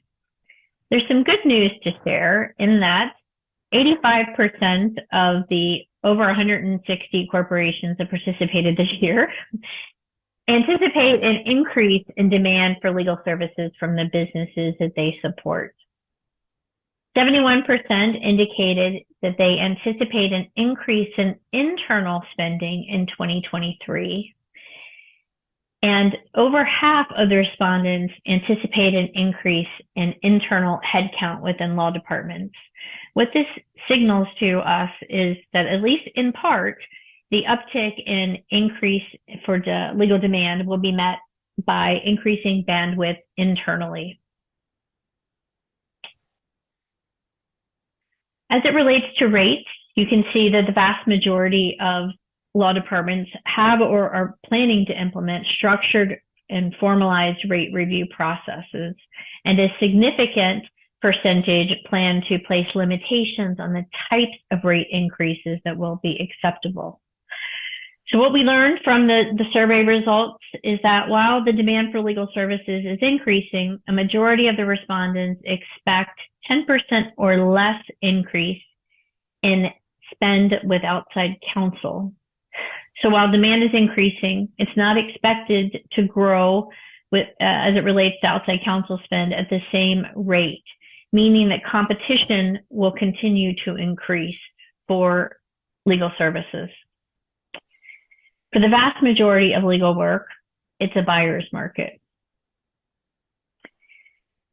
79% of corporate law departments indicate that corporate mandates for cost reduction is the top challenge faced by their department for 2023. And since outside counsel costs are the largest expense for most law departments, that puts a focus on cost control measures being squarely focused on outside counsel spend. And as you can see, the majority of respondents anticipate using more consistent use of budget and planning, as well as tougher enforcement of outside counsel guidelines and the use of data and analytics to support decisions as their primary focus for controlling outside counsel expense in 2023 and beyond. Taking a look at client delivery preferences, criteria for the selection of outside counsel, it's noteworthy that the criteria that is increasing year over year reflects an importance on transforming how work is delivered to improve the overall client experience. So criteria such as the creative solutions to the delivery of legal services, project management capabilities, and value-added offerings have increased in importance year over year. It's also interesting to note that expertise of a particular lawyer, knowledge of the client's organization, and the firm's reputation in the marketplace, while they maintain in the top positions for importance, and they probably always will be, they have been decreasing year over year. So couple this with the post-pandemic era stresses on the current law firm operating model, with the signals of in-house strategies to control outside counsel spend, and a clearer picture emerges depicting the need for law firm leaders to unlock a different mindset, to evolve their operating models, and to enable strategic growth in 2023 and beyond. So as it relates to law firm strategy, the purpose of a strategy is to improve an organization's ability to shape and adapt itself to unfolding circumstances to position it for long-term success. Of course, in the law firm world, establishing a strategy for a business entity that is in essence a federation of businesses or practices is a challenge in and of itself. And growth is at the core of every law firm strategy. From a process perspective, law firm strategy has been typically devised through a top-down approach with input from practices informed by market drivers, and then rolled out to the practices to align their strategy with the firm's overall strategy. We suggest that modern era law firm strategy requires leaders to identify and invest in creating strategic differentiation if they are going to strategically grow. To do this, they need to unlock a different mindset and perhaps process to separate themselves through greater specialization in areas that are most aligned with current market demands in order to compete more effectively.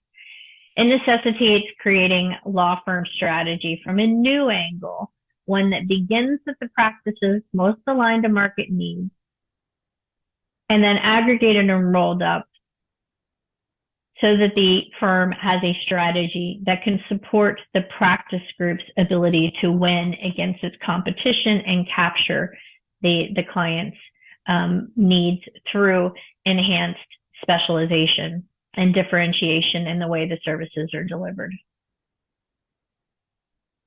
Law firm operating models have typically and historically been organized around the front office, the practice of law, attorneys, and practice groups, and then back office, the business of law and business of law professionals that operate the business functions across the entire across the entire firm.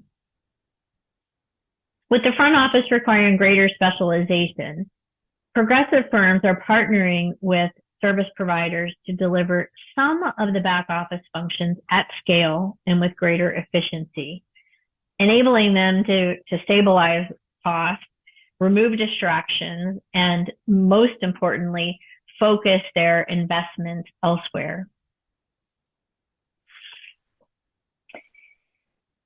We suggest that law firm leaders evolve their thinking around the emergence of a middle office.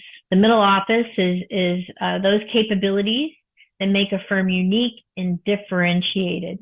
This is the domain of the knowledge and innovation professionals.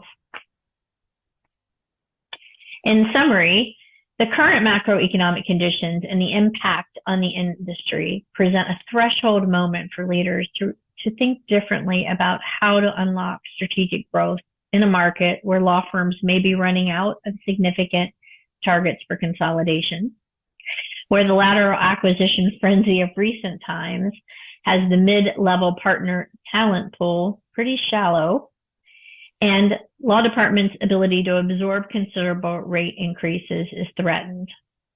This next stage in the evolution of the legal services industry in 2023 and beyond is compelling leaders to apply a new paradigm to law firm strategy, focusing investments in the middle office capabilities that improve the firm's ability to adapt and position it for long-term success.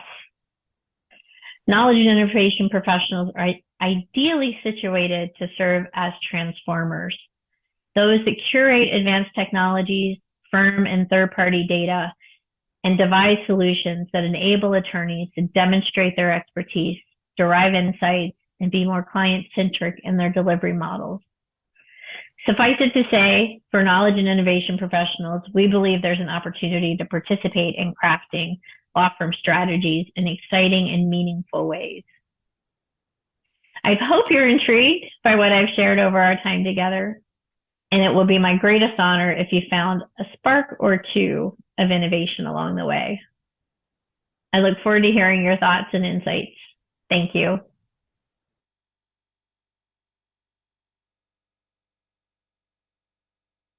Hi, Bobby. Hello. That was great.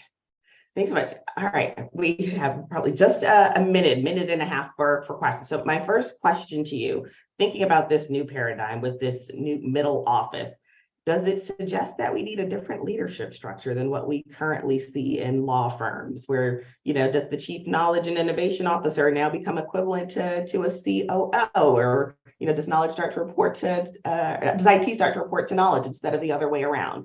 What are your thoughts there? Well, I thought you were going to ask me a softball question. I'm not sure on the latter whether or not IT will begin reporting to the innovation function. That being said, as it relates to the change in the leadership structure, I think we're already starting to see that, where we're seeing some firms have chief practice officers or a separation between the chief administrative officer, which is the more traditional role around that the COO has fulfilled, and allowing either the more progressive COOs to lean more into the practice areas and helping evolve there. So I think we will start to see more of a traction in reshaping the firm's leadership structure. Thanks, Bob. Let's see. Do I have one more minute? Oh, I think we are going to move to the next video. Bob, I'm sorry we ran out of time. There's a lot of questions in the chat, so hopefully you can answer them there. And we are going to move on to talk about AI and practice management with the team from Ballard Spahr in partnership with HBR. All right. Hi, everybody. This is AI and practice management, machine learning at Ballard Spahr. I'm Joe Harris, and I'm going to talk about our first project here. So the problem we were trying to solve, on the CVI team, was the use of data analytics for a profitability model. Our project was to redesign the firm's profitability model. We retained our old model in-house. Partners and our lawyers complained that the data was stale, as it was reported, on a 3-month lag, and that it was hard to understand. They needed a more time-friendly reporting solution that demystified the accounting speak and made it easier to understand. So our solution, partnering with our CFO, Iridium, and HBR, we built a model that updates on a daily basis and reports one number, and took the focus away from PPP and boiled it down to just the profitability score that you see in the middle of your screen there.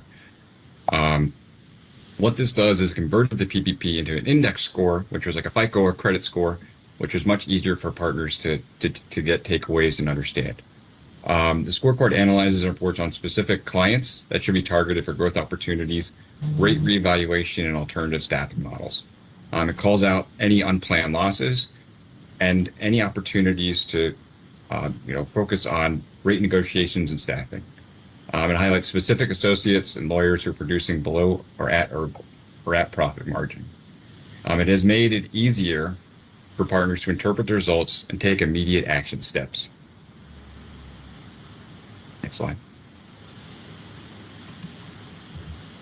So, Melissa, if you want to talk about some of our key takeaways from this project. The complexity of our profitability model made this a perfect use case for us at Ballard to foray into AI.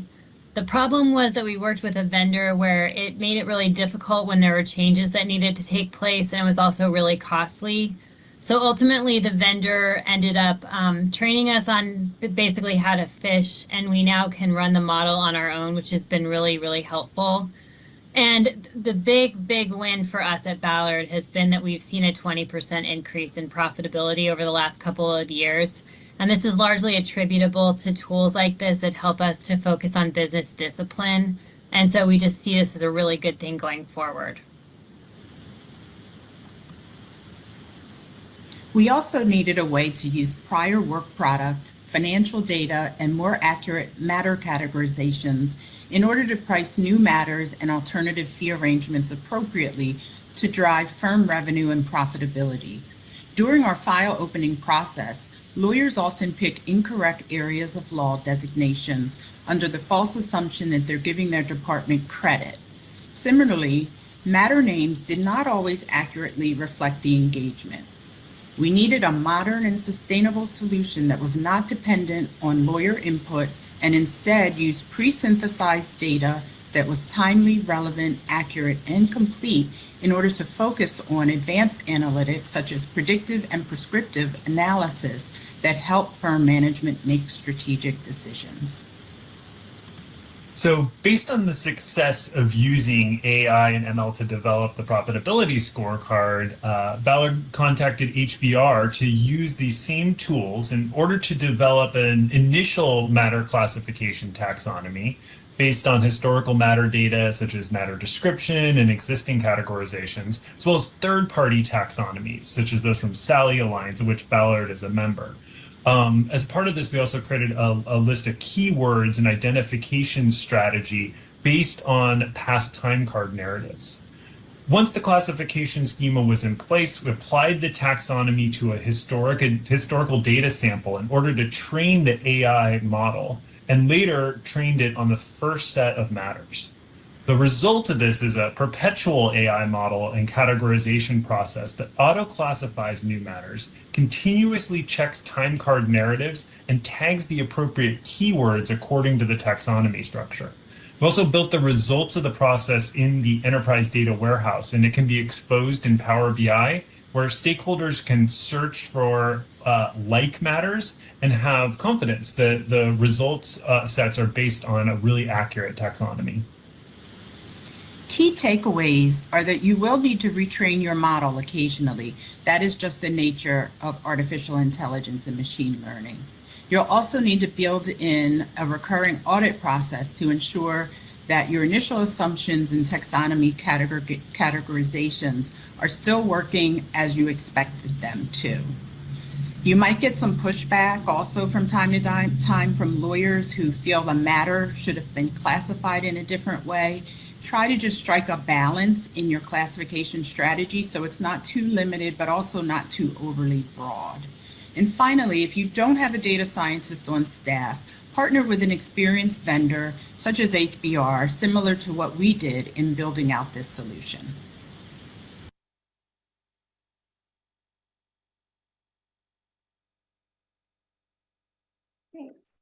Thank you so much. Hi, Melissa. Thanks for joining us for the Q&A.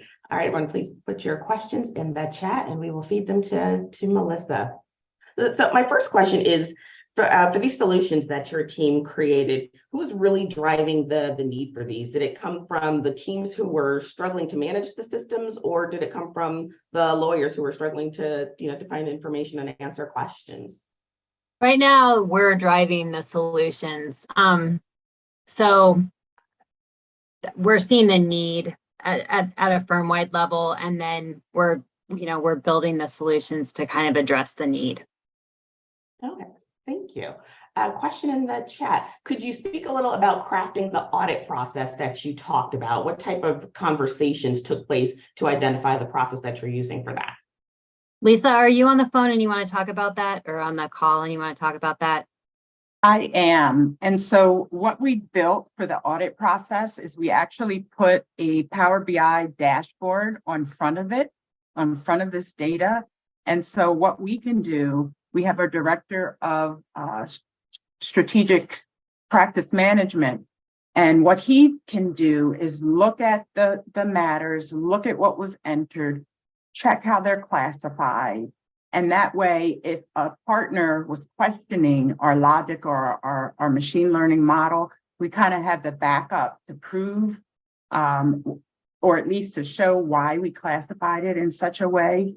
For instance, looking at the time card narratives, maybe we can see that the bulk of the work was in one practice area rather than what the matter billing lawyer first specified. And so with the Power BI dashboard, that really allows us to filter on very specific practice groups and be able to then audit what is our model saying belongs under this practice group. And so that's given us a huge help in making sure that we have quality data.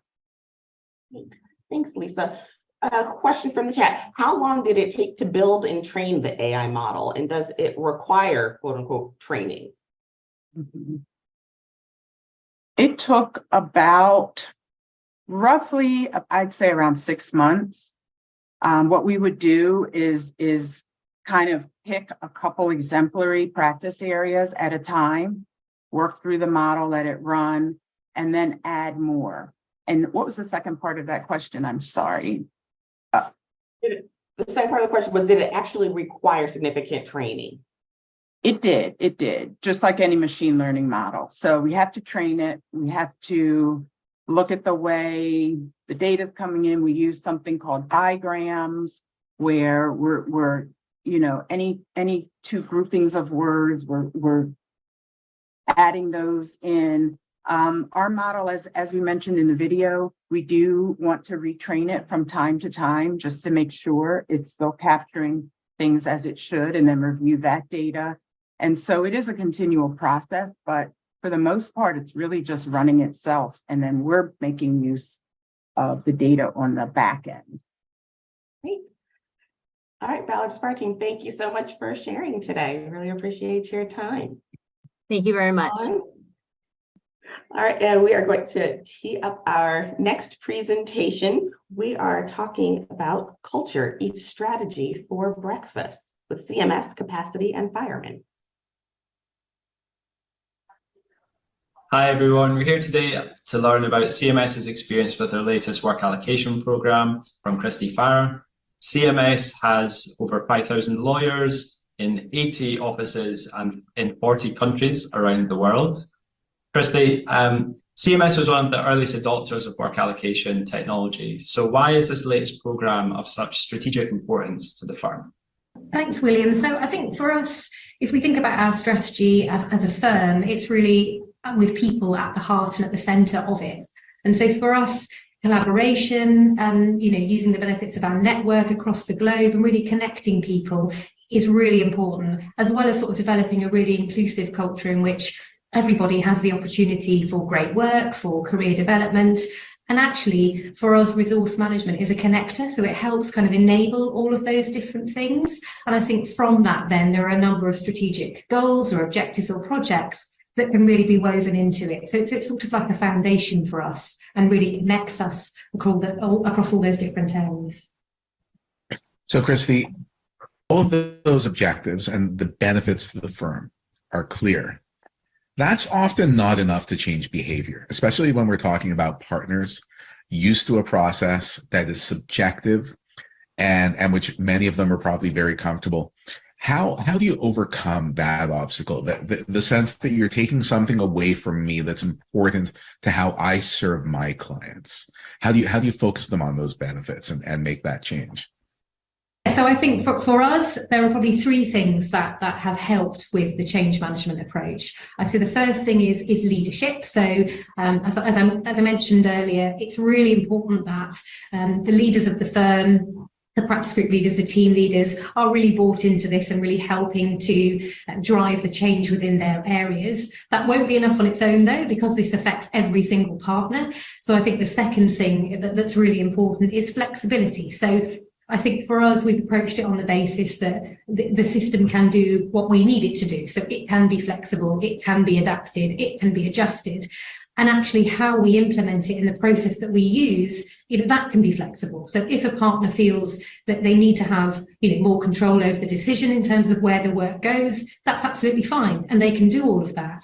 Because the third part for us is really that accountability. So it's saying, well, look, you can make the choices you want to make in the same way as you currently make them, but using the system as well. And actually, as provided you can justify them, really all we're asking you to do is just have additional information to hand when you're making that decision, and just challenge your own thinking. Really think about what you're doing and are you making the right choices with the additional information that you're being given. So it's really saying we're not taking that away, we're just asking you to be accountable for your decision whilst giving you additional information. So it's really pointing those things out in addition to linking it to the strategy. I love the focus on accountability. I think honestly, that's the secret sauce for this. Telling people to do something, not going to work. Measurable accountability, I think that's a great change driver.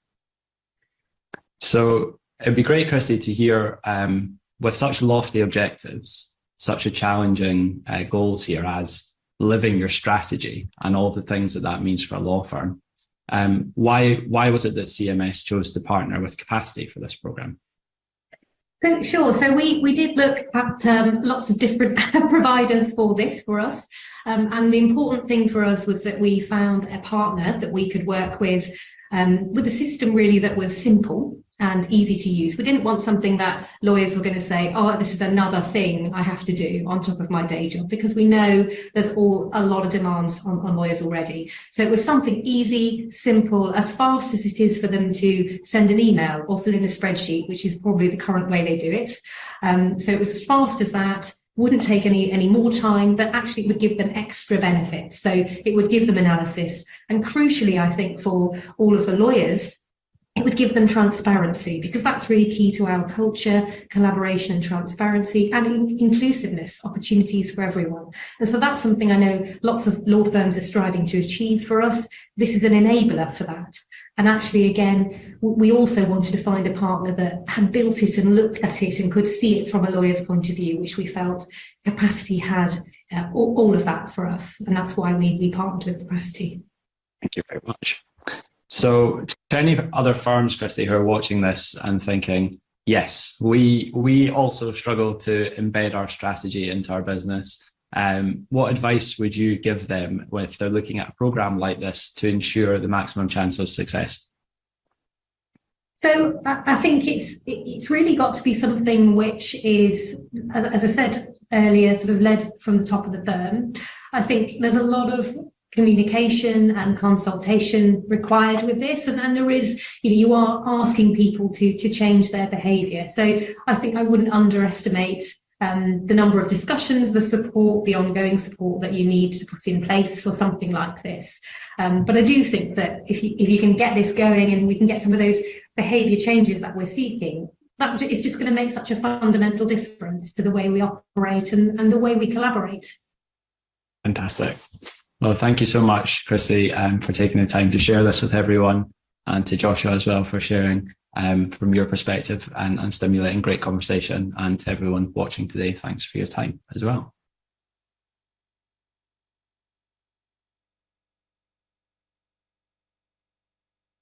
Hey, Christy, thanks for joining us for the Q&A. This is just a really interesting implementation, and I think it brings together, a lot of the things that we talked about today, right? Change management, new technology, use of data.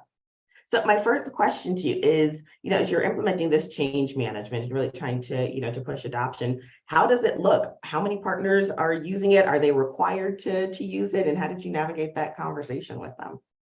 So we're kind of in the middle at the moment, I would say.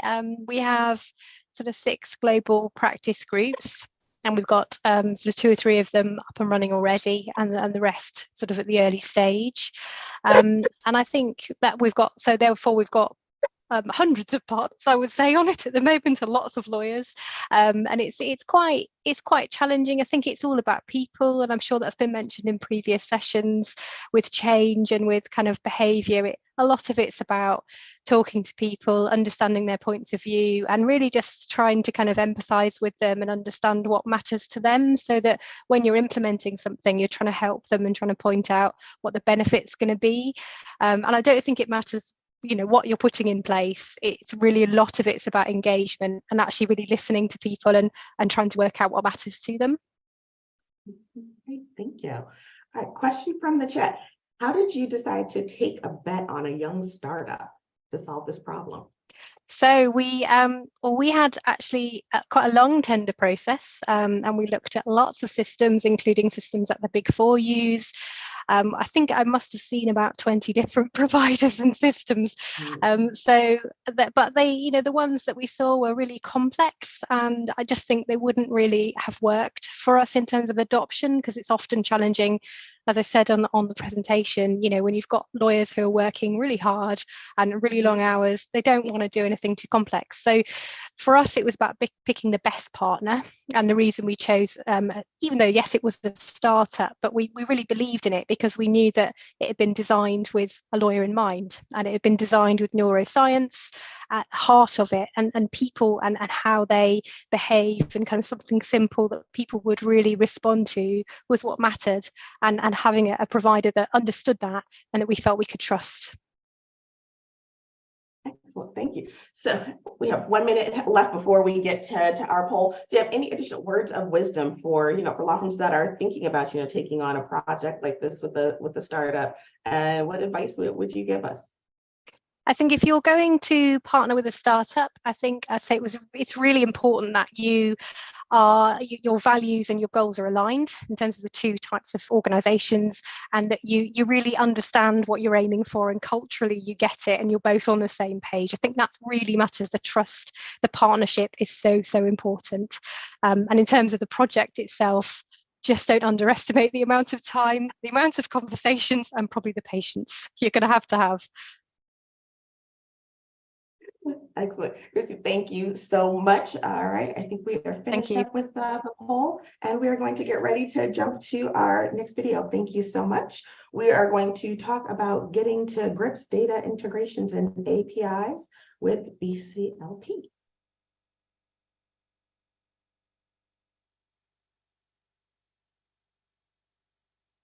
Hi, I'm Judy, and this is Hayley, and we're very happy to be here today to talk to you about our Matters Hub project.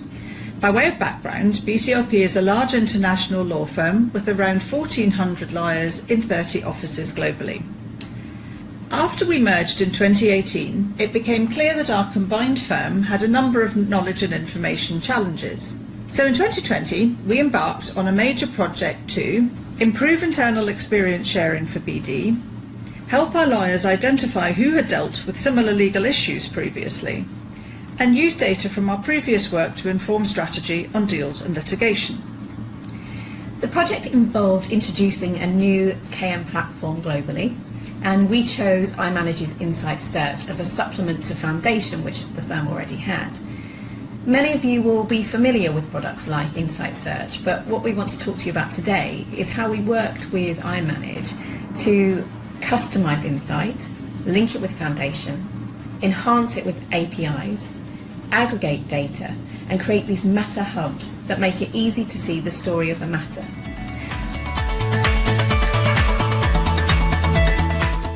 We have called our search platform BCLP Discover. The first thing lawyers see when they access it is this home dashboard. This is where they can pin favourite matters or documents and see recent and saved searches. Importantly, the dashboard also acts as the entry point for a number of the key business processes that support content input.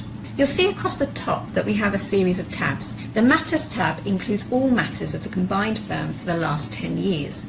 And for each matter, it is currently searching both a subset of Foundation data and the contents of key documents, allowing us to effectively mine the firm's work product for experience data in addition to Foundation. So let me show you what that looks like for a transactional matter.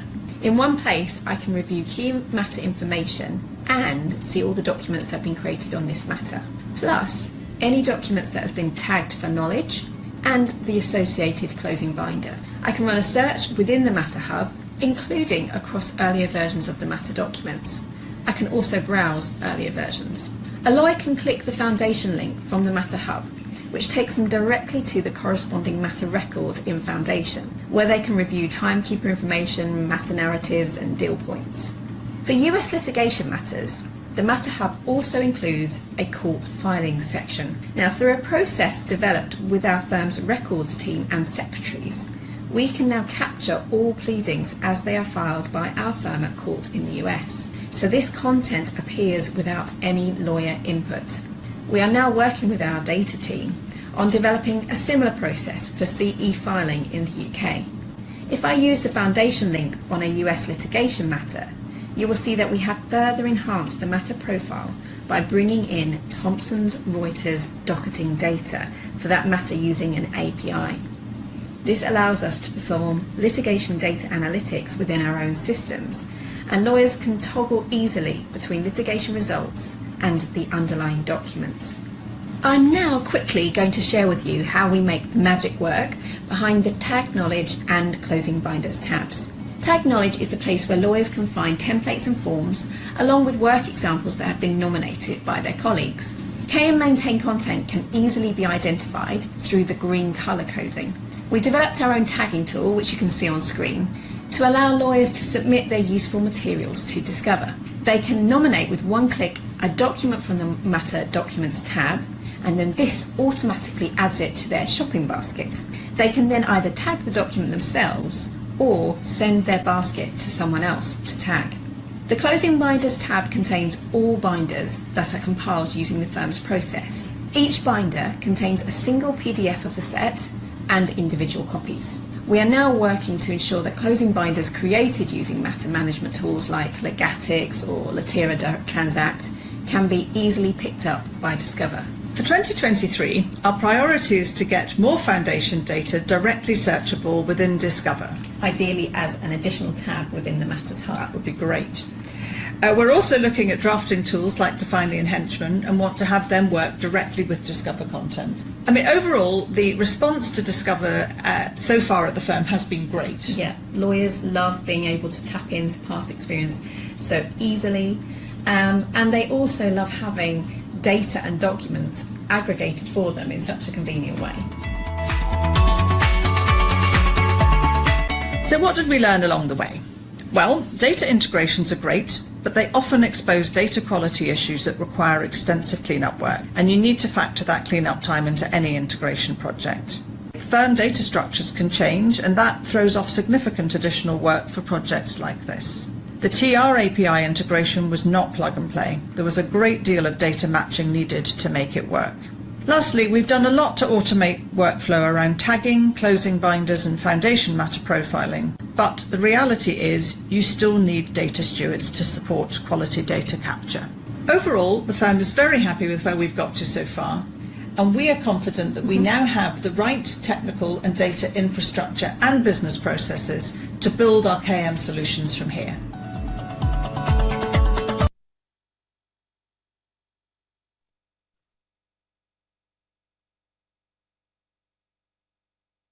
Hi, Judy. Hi. So great job on Discover. That was a fantastic demo. So my first question to you, you talked about the TR API. You said it wasn't just plug and play. There was a lot of work involved. So can you tell us a little bit more about how you actually went about implementing that? Sure. So it actually took a team of about 4 people with one person on it nearly full time for around 5 months to do it, because we actually matched up to about 4,500 records. We chose to use Foundation's own connector to bring the data in rather than going via our data lake because we thought it would be faster, and we thought it would help us not to rely too much on our technology DBA support. But I think one lesson we learned is that it wasn't much faster. One of the reasons for the long timeline was the need to match up 2 pieces of data on every single record, the court name and the case ID, and historical issues with our own data formatting, particularly in our docketing systems, had to be addressed to make it happen. There's also quite a lot of work to make sure that the daily syncs work correctly. And it's something that is still taking us quite a lot of work. So it wasn't straightforward, but the results are very pleasing.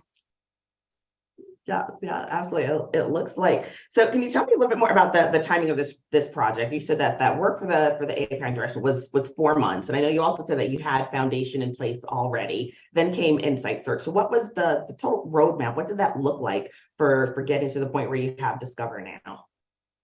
Haley, do you want that one? So so we did it in 2 phases. So the first phase, we already had Foundation, as you said, but phase 1 was started December 2020, and we started a proof of concept with iManage for BCLP Discover. And over the next 14 months, we developed it and rolled out the first version, Discover 1.0. But then we had another 7 months between that rolled out in February 2022 and October 2022, where we developed Discover 2.0, which is the version you saw there. And in that time, we made those matter hubs. We did the TR API. We also made some changes to the additional data that we pulled into Foundation. So all told, it's about just under 2 years from start to finish. Wow. It's an incredible journey for a fantastic product. Yeah. So question from the chat. Are lawyers primarily using the Matters Hub for experience information, or do they also use it for current matters? I think mostly for experience. I mean, I think the thing that we found the partners absolutely love, particularly in a firm that's like ours that's had a merger where there isn't necessarily the institutional knowledge of each other's practice, it's an incredibly fast way to find out, is somebody a client? What work do we do for them? How is that spread across different practice groups? Who's the relationship? Who do I talk to? I think people are loving it for that ease of access, and it's very intuitive. It is actually, generally find it easier to use than Foundation, if you're not a regular user. So are you bringing all the Foundation data in? Is it searchable in Discover? We can answer that while people do your poll. Some of it, but the plan is to bring more of it. We'll never bring it all in, I think. Unlikely to do that. We're not trying to replicate Foundation, but I think any data points that help people navigate to documents, I think we will try and make sure they become searchable. And of course, the narratives, I think, are really useful in helping contextualize documents and that you find through the tool. All right, we are out of time. Judy, Haley, thank you so much for sharing with us today. Appreciate it. And we are going to move to our final video for our segment, Amplifying Your Brand, the Key to Adoption and Promotion.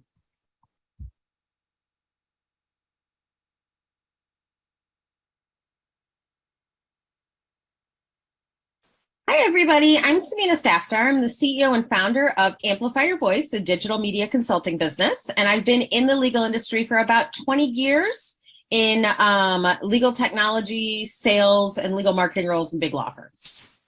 Hi, everyone. I'm Kim Rennick. I'm the Director of Client Relations for Covington and Burling, and I too have been in the legal industry for over 23 years in sales, marketing, and business development roles.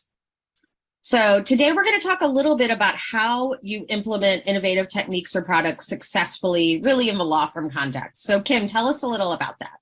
Well, oftentimes when we are driving implementation of a new product, solution, or tool, or trying to get people to do something that they haven't otherwise done before, we're ultimately faced with people saying, oh, no one's bought in. Oh, the whole thing is doomed. No one's using it. I can't demonstrate return on investment. And therefore, the whole product ends up getting abandoned. So today we're going to talk about a simple but effective process to implement to be able to gain buy-in and drive adoption and demonstrate ROI. And really, sorry if I spoiler alerted, what the key to it all is really focusing on your end user. So you've got to figure out what they want to see, and make sure those messages are getting to them. So what's in it for them? So really, I have found it's pretty helpful to follow a true sales process, even when you're just working internally to convince people to use it. And it really starts back a long time before you've even gotten the idea for this project in establishing yourself. It's really key to build a lot of relationships in a law firm, and not just with your direct team or your direct supervisors, but with as many people as you can, whether that's attorneys, whether that's business professionals, whether that's people in other offices. You want to start those relationships early, maybe even 1 to 3 years it'll take to really build a relationship where they trust you, they believe you have credibility, and they take the time to listen to your ideas. And of course, I would recommend social media as a great way to really authentically share who you are in a way that may connect with someone that will help you with your subsequent projects. And then you're going to start on your project by doing a sale before the sale. There is always a sale before the sale. And if you've established yourself with people, oftentimes they're going to want to come along with you. And that's by finding your team of people, oftentimes evangelists, who will work alongside you to implement your project or solution and demonstrate to them, again, what's in it for them. And oftentimes that's a hallmark project on their resume, a promotion, a reason for a bonus. Right. And we noted this was the first sale before the sale, because does this sometimes happen in multiple phases, Kim? It does. Sometimes there are a sale before the sale and then a second sale before the sale, depending on if there are multiple teams of people you need to influence.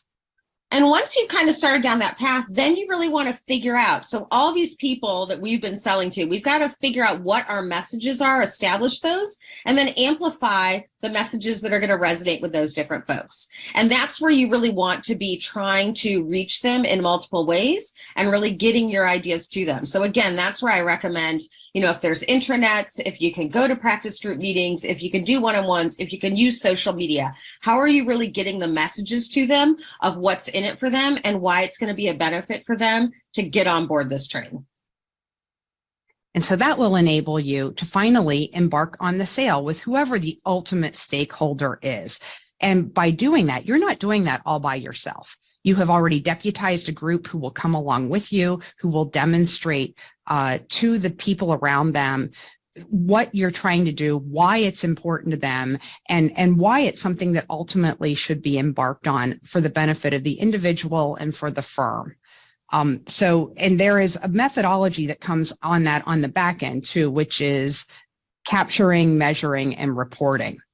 And that just simply can be quite plainly a spreadsheet where you're capturing activity, but also being able to report up among the group, your deputized team, and also report internally on a regular cadence so that you can celebrate successes and use that to drive further adoption, because personally, I think that nothing drives further adoption than creating a FOMO situation where other people want to come along or appealing to other people's sense of competition.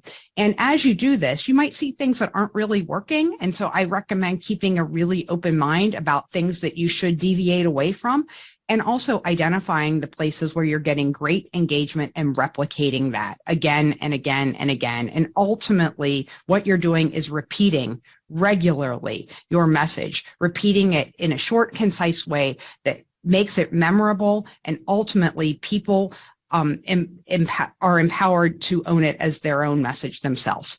Absolutely. I think listening is really key. Asking a lot of questions and then listening to the different end users, stakeholders, whatever, on what's really working and resonating with them and what's not. So, as a takeaway, I really can't encourage you enough to be customer-centric early and often, thinking, okay, yes, this project is important for me to implement, but I need to think about what is in it for these other people, why they would want to do it, and try to appeal to that. And again, you want to use every tool you have for connecting. So whether that is social media, it can be a great way because you're just building those relationships between you and them. You're engaging with their content. It makes them more likely to talk to you. Or internets or that type of thing. And then Kim, can you wind us out here? It's a marathon, not a sprint. Find those opportunities for quick engagement and celebrate them openly, because that will demonstrate ROI in and of itself and allow you to drive greater adoption and return on investment. Yep, you got this. Thanks for listening.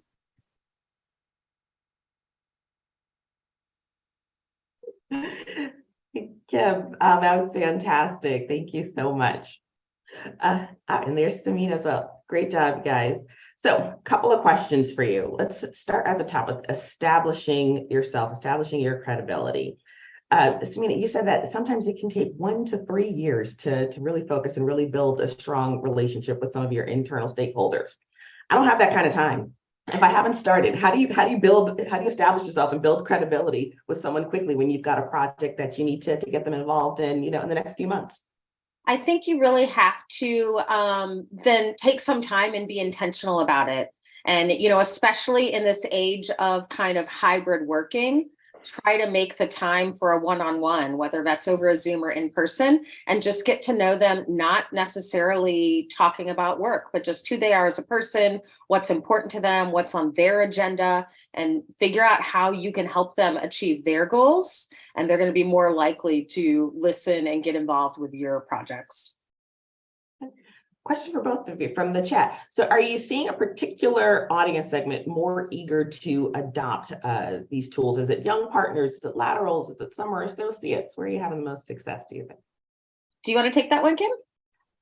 Sure. Honestly, no. I think that the fastest adopters can be in all different groups: professional, staff, partners, associates, summer associates. And, I think that you just have to find the greatest adopters and leverage them. Oftentimes, the greatest success stories can come from places that you don't necessarily expect. And I do think that your project will guide you where you engage directly, depending on what tool you're trying to sell internally and who the end user is. Oftentimes we're inclined to start with the group of people who will be most impacted. But I think if you take a step back and look at it, maybe your best place to gain engagement are those who are just fast friendlies, people who are kind to you and quick to be flexible and engage. And if you find those people, then you can leverage them. Yeah. Do you recommend bringing in firm PR or communications or marketing team to help advise on the process or to help you amplify your message? Absolutely. Absolutely. These are people who write persuasively for a living. So most definitely, I think they are a hidden asset. Excellent. Yeah. All right. Go ahead, Nina, were you going to respond? Sorry, I was going to say I would agree. And I think part of finding the people who will champion is figuring out what's going to appeal to them. For instance, when I talk to lawyers about social media and the importance of it now, I don't call it social media. I call it online business development, because that's what lawyers care about. And they always say, I'm not doing enough BD. And I'm like, well, just do it from your desk for 10 minutes each day. So I think, your friendly people can be anywhere, but you definitely want to use all the people you can. And absolutely your PR communications people, like Kim mentioned, this is what they do for a living. So help them figure out how to convince people to join in. Great. Thank you both so much for wrapping up our sessions today. This has been some really exciting content from all our speakers. Thank you all so much. We are going to move into our last breakout session of the afternoon, and we will be there. We have 20 minutes, and please don't drop after that. Please make sure that you come back after the end of the breakout session for our closing remarks and our award ceremony. And networking hour after that. Thank you, everyone, for coming back. Not trivial. Thank you for spending the whole day with us. We still have a good crowd here of several hundreds between the Zoom and the site. I'm very proud to announce the winning presentation, which is... Drum roll, please. Session 11, Getting to Grips with Judy and Haley Harris from BCLP. So thank you so much, and I think we're going to do a night on the town restaurant and Broadway show of your choice with the skills team. Did I get that right, Hose? Absolutely, yes. Yeah. So we look forward at your next New York City visit. So thank you, and thank you for our sponsors again. Thank you for everyone who participated. We're going to stop the live stream and the recording, and we're going to stay here for as long as people want for the rest of the networking hour. We're not going to switch back to Shindig. We're going to make it here. So, Stephanie, if you could stop the live screen sharing thing, recording, broadcasting.